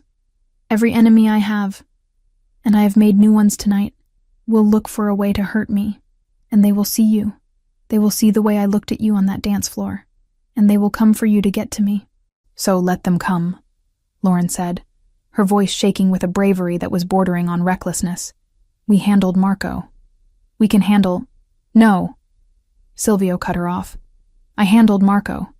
You survived him. There is a difference. I cannot run an empire if I am constantly worried about keeping you breathing. I cannot be what I need to be if I have a conscience sleeping in my bed. He looked at her with eyes that were cold, dead, and utterly convincing. You were a distraction. A pleasant one. But I have work to do, and I don't need a pet. The insult landed with precision. Lauren recoiled as if he had slapped her. She looked at him, searching for the man who had held her face in the elevator. The man who had told her she was a queen. He was gone. Or maybe he had never existed. Maybe this cold, brutal creature was the real Silvio Ricchetti, and the other man was just a fever dream born of trauma and painkillers. She straightened her spine. She reached up to her neck. Her fingers found the clasp of the ruby necklace. It took a moment. Her hands were trembling, but she undid the latch. The heavy necklace slid from her skin, pooling in her hands like drops of blood. She placed it gently on top of the dossier. The debt is paid, she said, her voice hollow but steady. You promised to replace what I lost. You've done that. The house, the clinic. It's more than fair. Silvio stared at the rubies. His jaw tightened, a small betraying tick that Lauren caught. But don't lie to me, Silvio, she said softly. You're not sending me away because I'm a liability. You're not sending me away because I'm a pet. She walked around the island until she was standing right in front of him. He didn't retreat, but his body was rigid, every muscle coiled tight. You're sending me away because you're terrified, she whispered. You're terrified that if I stay, you might actually feel something other than hate. You're scared that I make you human. And in your world, being human gets you killed. Silvio didn't speak. He didn't blink. He just stared at her, his face a mask of stone. Take the deal, Lauren, he rasped finally. Take the ticket. Take the life, and get out of my city. I will, she said. I'm not stupid. I know when I'm not wanted, And I know when a patient is terminal." She stepped back, creating a chasm between them that felt wider than the miles to Montana. "I'll be gone in the morning," she said. "I assume Enzo will drive me to the airport?" "The plane is waiting at a private airfield," Silvio said, turning his back to her to pour another drink he didn't need. "It leaves at 6 a.m. Don't miss it." "I won't." Lauren turned and walked toward the guest room. She didn't slam the door. She closed it quietly, with a soft click that sounded like the final beat of a heart. Inside the room, the silence was deafening. Lauren leaned against the door, sliding down until she hit the floor. She didn't cry. She had cried enough in the truck. She just sat there, listening to the hum of the city outside, clutching the deed to a life she hadn't asked for, given by a man she was terrified she might have loved. In the main room, Silvio Ricchetti gripped the edge of the bar until his knuckles turned white. He stared at the ruby necklace on the counter. He reached out, his hand hovering over the gems, shaking slightly. He didn't pick them up. He couldn't bear to touch the warmth her skin had left on the metal. "It's better this way," he whispered to the empty room. "You're safe." He drank the whiskey. It burned, but not enough to numb the hole in his chest where his heart used to be. The morning came with a gray, relentless drizzle, fitting for a funeral or a departure. Lauren was awake long before the sun. She packed the few things she had. The clothes Silvio had bought her, the documents, the memories she couldn't leave behind. She left the burgundy dress hanging in the closet, a ghost of the woman she had been for one night. She walked out into the living area at 5:45 a.m. Silvio was there. He was sitting in the armchair facing the window, dressed in a fresh suit, reading a newspaper. He looked impeccable, untouched by the night. "The car is downstairs," he said without looking up. "Okay," Lauren said. She hesitated, her hand on the handle of her suitcase. "Silvio." He lowered the paper slowly. He looked at her. His eyes were tired, red-rimmed, betraying the nonchalance of his posture. "Thank you," she said, "for saving my life. We are even," he said. "Goodbye, Elena." He used the fake name. It was a deliberate cruelty, a way to sever the tie completely. He was telling her that Lauren Cole was dead, buried in the ashes of the farmhouse. Lauren flinched, but she nodded. "Goodbye, Silvio." She walked to the elevator. She pressed the button. When the doors opened, she stepped inside and turned around. Silvio hadn't moved. He was staring at his paper, or pretending to. He didn't look up as the doors began to slide shut. Lauren watched the sliver of the penthouse disappear. The last thing she saw was his hand, gripping the paper so hard the paper tore.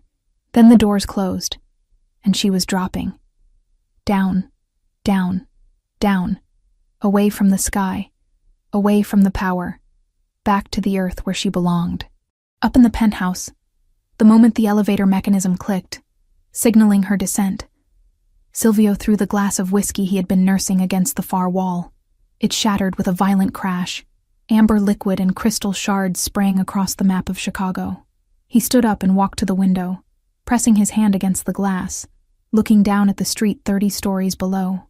He watched as the black SUV pulled out of the garage and merged into the early morning traffic, heading west. Heading away, he watched until the taillights were swallowed by the rain and the distance. "Be safe, Piccola," he whispered to the glass. He turned back to the room. It was huge. It was luxurious. It was the seat of absolute power in the city. And it was completely, devastatingly empty. Silvio Ricchetti walked to his desk. He sat down. He pulled a stack of files toward him, the list of Marco's associates who needed to be purged. He uncapped his pen. The king was back on his throne, and he had never felt more like a prisoner. The wind in Montana had a different voice than the wind in Chicago. In the city, the wind screamed against glass and steel, angry and trapped. Here, in the vast, white silence of the valley, it howled with a lonely, ancient sorrow that seeped through the walls of the clinic and settled deep in Lauren Cole's bones. 4 months.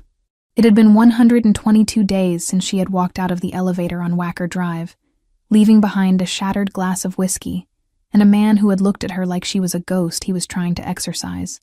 Time hadn't really moved since then. It still lived in the smell of gasoline and wet drywall whenever she closed her eyes, in the memory of the way he'd looked at her as if trying to exorcise a ghost instead of the woman who had dragged him back from the edge. Lauren, or Elena Vance as the locals knew her, stood in the sterile operating theater of the clinic Silvio had bought for her. It was a magnificent facility, over-equipped and overfunded, a diamond dropped in the middle of cattle country. The heated floors, the digital X-ray machines, the recovery stalls padded with memory foam. It was every veterinarian's dream, and it felt exactly like what it was. A golden cage. She finished wrapping the leg of a border collie that had gotten tangled in a barbed wire fence. The dog, a stoic creature named Buster, thumped his tail weakly against the stainless steel table. "You're good to go, buddy," Lauren whispered, scratching him behind the ears. "Stay away from the fence lines, okay?" She carried the dog out to the waiting room, where an old rancher named Mr. Henderson was twisting his hat in his hands. He looked at Lauren with the same mixture of gratitude and curiosity that everyone in town seemed to have. Who was this woman who appeared out of nowhere with unlimited funds and hands that could stitch a vein with surgical precision? "What do I owe you, Miss Vance?" Mr. Henderson asked, reaching for a worn leather wallet. "Nothing," Lauren said, the standard answer she gave everyone. "Put it on the tab." There was no tab. There was no billing system.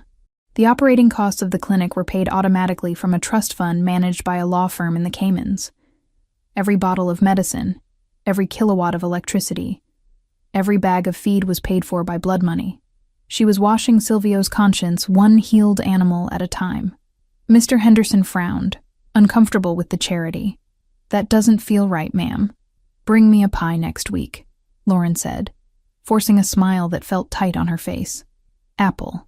Now when the rancher left, the silence returned, heavier than before. Lauren locked the front door and flipped the sign to closed. It was only 4 p.m., but the winter sun was already dipping behind the sapphire mountains, painting the snow in shades of bruised purple and gray. She walked to the large window at the front of the clinic. The view was breathtaking. Acres of pristine pine forest and snow-covered pastures. It was the peace she had told herself she wanted. It was the safety Silvio had promised. And she hated it. She hated the quiet. She hated the safety. Every night, she lay in the king-sized bed in the attached residence, listening for the sound of an elevator, for the hum of a server, for the heavy tread of footsteps that meant danger and life. She missed the smell of ozone and expensive cologne. She missed the fear, because the fear had made her feel alive. She turned away from the window, intending to go to the back and sterilize instruments she hadn't even used, just to keep her hands busy. Then she heard it. It was a sound that didn't belong in this valley. It wasn't the rattle of a diesel pickup truck or the whine of a snowmobile. It was the low, throaty purr of a high-performance engine. Lauren froze. Her heart gave a single, violent kick against her ribs. She turned back to the window. A vehicle was coming up the long, winding driveway that she had shoveled by hand that morning. It was black. It was sleek. It was an armored SUV that looked like a scar against the white landscape. Panic flared, hot and sharp. Had Marco's loyalists found her? Had the clean identity failed? She looked around for a weapon. A scalpel. A sedative gun. Anything. But as the car pulled closer, slowing to a stop in front of the clinic, the panic dissolved into something else. Something terrified and hopeful and devastating. The engine cut. The driver's door opened. A man stepped out into the snow. He wasn't wearing a parka or heavy boots.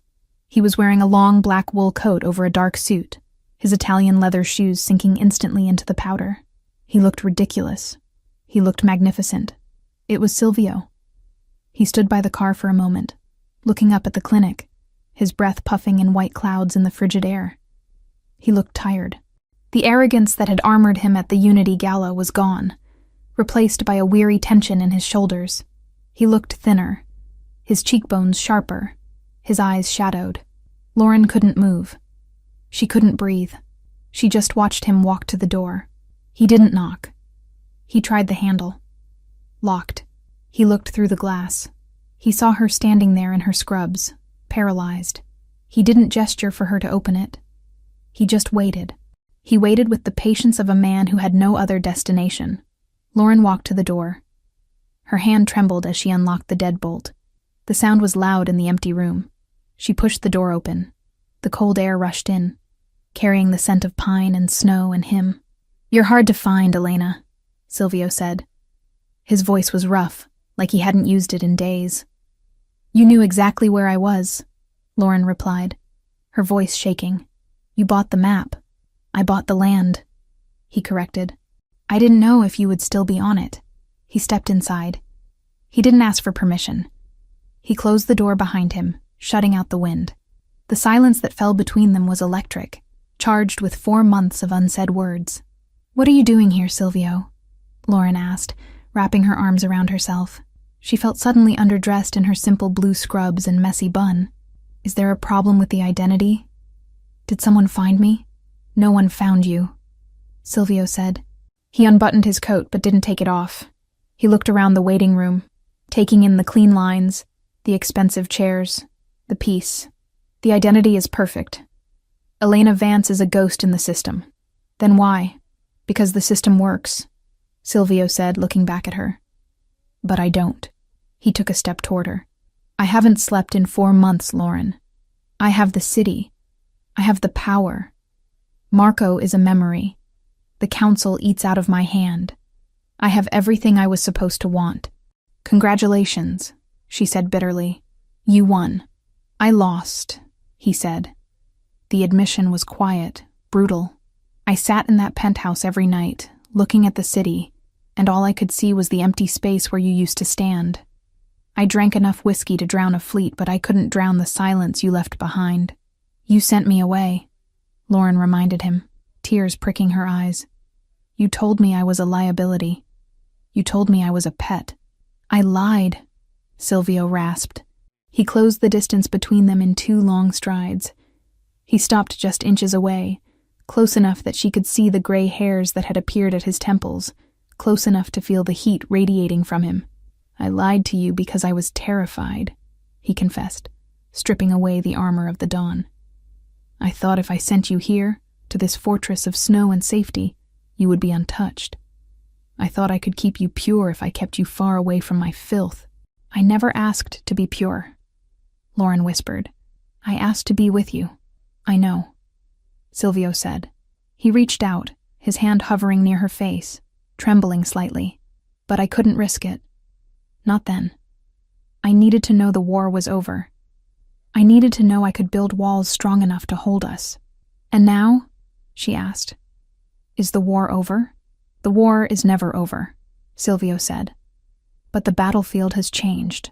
He reached into his coat pocket. For a second, Lauren's muscle memory tensed, expecting a weapon or a dossier, but he pulled out a folded piece of paper. It wasn't legal-sized. It was a brochure. He handed it to her. Lauren opened it.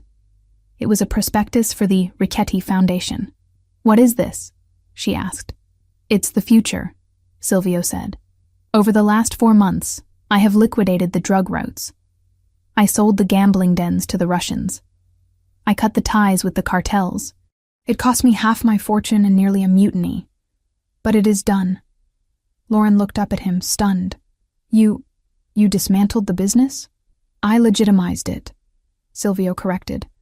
"We still run the unions, the construction, the shipping logistics. But the cargo is real now. No more ghost shipments. No more blood money."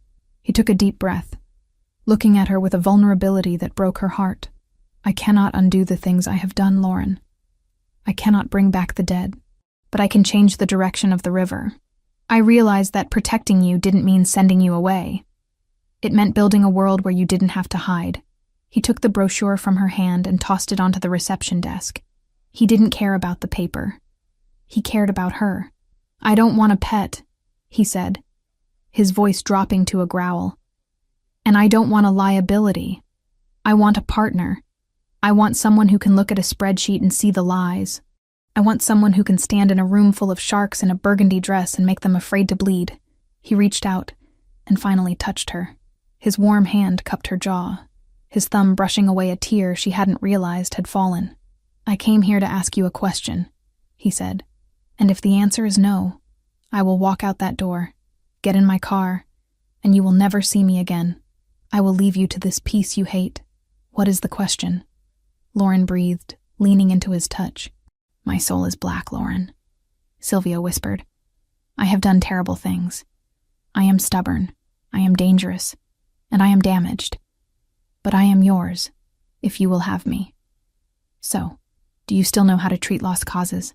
Lauren looked at him. She saw the monster and the man. She saw the scar on his side that she had healed, and the scars on his conscience that she had soothed. She saw the only person in the world who made her feel visible. A smile broke through her tears. Not a polite smile, but a real, radiant thing. You're not a lost cause, Silvio, she said, echoing the words she had spoken months ago in a snowy parking lot. You're just incredibly high maintenance. Silvio let out a breath that sounded like a laugh, a sound of pure relief. He pulled her to him, his other arm wrapping around her waist, crushing her against his chest. Then fix me, he whispered. He kissed her. It wasn't like the kiss at the gala, which had been a performance for an audience. And it wasn't like the almost kisses in the penthouse, which had been restrained by duty. This was a collision. It was desperate and hungry, tasting of winter and longing. It was the breaking of a dam. Lauren buried her hands in his hair, pulling him closer, anchoring him. She felt the cold of his coat and the heat of his skin. She felt the gun he still wore, because old habits died hard. But she didn't care. When they finally broke apart, breathless, Silvio rested his forehead against hers. Pack a bag, he ordered softly. Where are we going? Lauren asked, though she already knew. Home, Silvio said. Chicago. We have a board meeting on Monday, and I believe the foundation needs a chairwoman. Lauren looked over his shoulder at the empty, perfect clinic. What about the animals? We'll hire a staff, Silvio said immediately. The best vets money can buy. We'll turn this place into a sanctuary. You can run it from the city. But you belong with me. Yes, Lauren said. I do. 1 year later, the charity gala for the Rickety Foundation was the event of the season in Chicago. The ballroom of the Palmer House was packed with the city's elite. Mayors, senators, philanthropists. The air smelled of expensive perfume and fresh lilies. It had been a full year since they'd walked back into Chicago together and turned a war room into a boardroom, rewriting supply chains and laundering blood into clean contracts. Somewhere far north, the Montana sanctuary she had once called a cage now ran under a full staff of vets she'd handpicked herself, its monthly reports stacked neatly on her desk in the city. Silvio Richetti stood on the edge of the dance floor, holding a glass of sparkling water. He wore a tuxedo, but the tension that used to define his posture was gone. He still looked dangerous. That would never fade. But the edge was sharper, cleaner. He wasn't a mob boss hiding in plain sight anymore. He was a tycoon who had rewritten the rules of the game. He wasn't watching the crowd. He was watching his wife. Lauren stood near the center of the room, speaking to the governor. She wasn't wearing burgundy tonight. She was wearing emerald green velvet, a gown that draped elegantly over her changing shape. She was 6 months pregnant. One hand rested unconsciously on the swell of her stomach as she laughed at something the governor said. She looked radiant, powerful. She held court not with fear, but with a charisma that drew people in. Enzo, now the head of legitimate security for the corporation, stepped up beside Silvio. The perimeter is clear, boss, Enzo said quietly. No threats, just donors. Good, Silvio said, not taking his eyes off Lauren. Let's keep it that way. Lauren looked up, sensing his gaze. She excused herself from the governor and walked toward him. The crowd parted for her, respectful and admiring. You look tired, Silvio said as she reached him, his hand immediately going to her waist to support her. My feet ache, she admitted, leaning into him. And your son is using my bladder as a trampoline. Silvio smiled, a genuine expression that reached his eyes. He placed his large hand over hers on her stomach. He has my energy, Silvio said. He has your stubbornness, Lauren corrected. He refused to move for the ultrasound tech for 20 minutes. He knows what he wants, Silvio said proudly. He's a Rickety. He's a Cole, Lauren countered, which means he's going to be smart enough to stay out of trouble. We can hope. Silvio murmured. He kissed her temple. Are you happy, Lauren? Lauren looked out at the room. She saw the faces of people they had helped through the foundation. She saw the legitimate empire they had built from the ashes of the old one. She thought of the nursery waiting in the penthouse. Painted soft yellow, far away from the darkness of the past. She looked up at her husband, the man who had crashed into her house and stolen her life, only to give her a bigger one in return. I'm not just happy, she whispered. I'm home. Silvio tightened his arm around her. Come, let's go. You need to rest. The speeches aren't over, she protested weakly. I'm the chairman, Silvio said, with a grin that was all wolf. I say the speeches are over. He guided her toward the exit, ignoring the disappointed looks of the guests who wanted more of their time. They walked out of the ballroom, past the security, and into the cool Chicago night. The car was waiting. Not an armored escape vehicle, but a family car with a car seat base already installed in the back. As Silvio opened the door for her, Lauren paused. She looked at the city skyline, glittering against the dark. It was a jungle, yes, but she wasn't prey anymore. She was the lioness walking beside the lion. She got into the car. Silvio closed the door, solid and safe, and walked around to the driver's side. He got in, started the engine, and took her hand across the console. Ready? He asked. Lauren squeezed his hand. Drive. And as they merged into the traffic, leaving the ghosts of the past behind them, the future stretched out ahead, wide open, dangerous, and beautiful.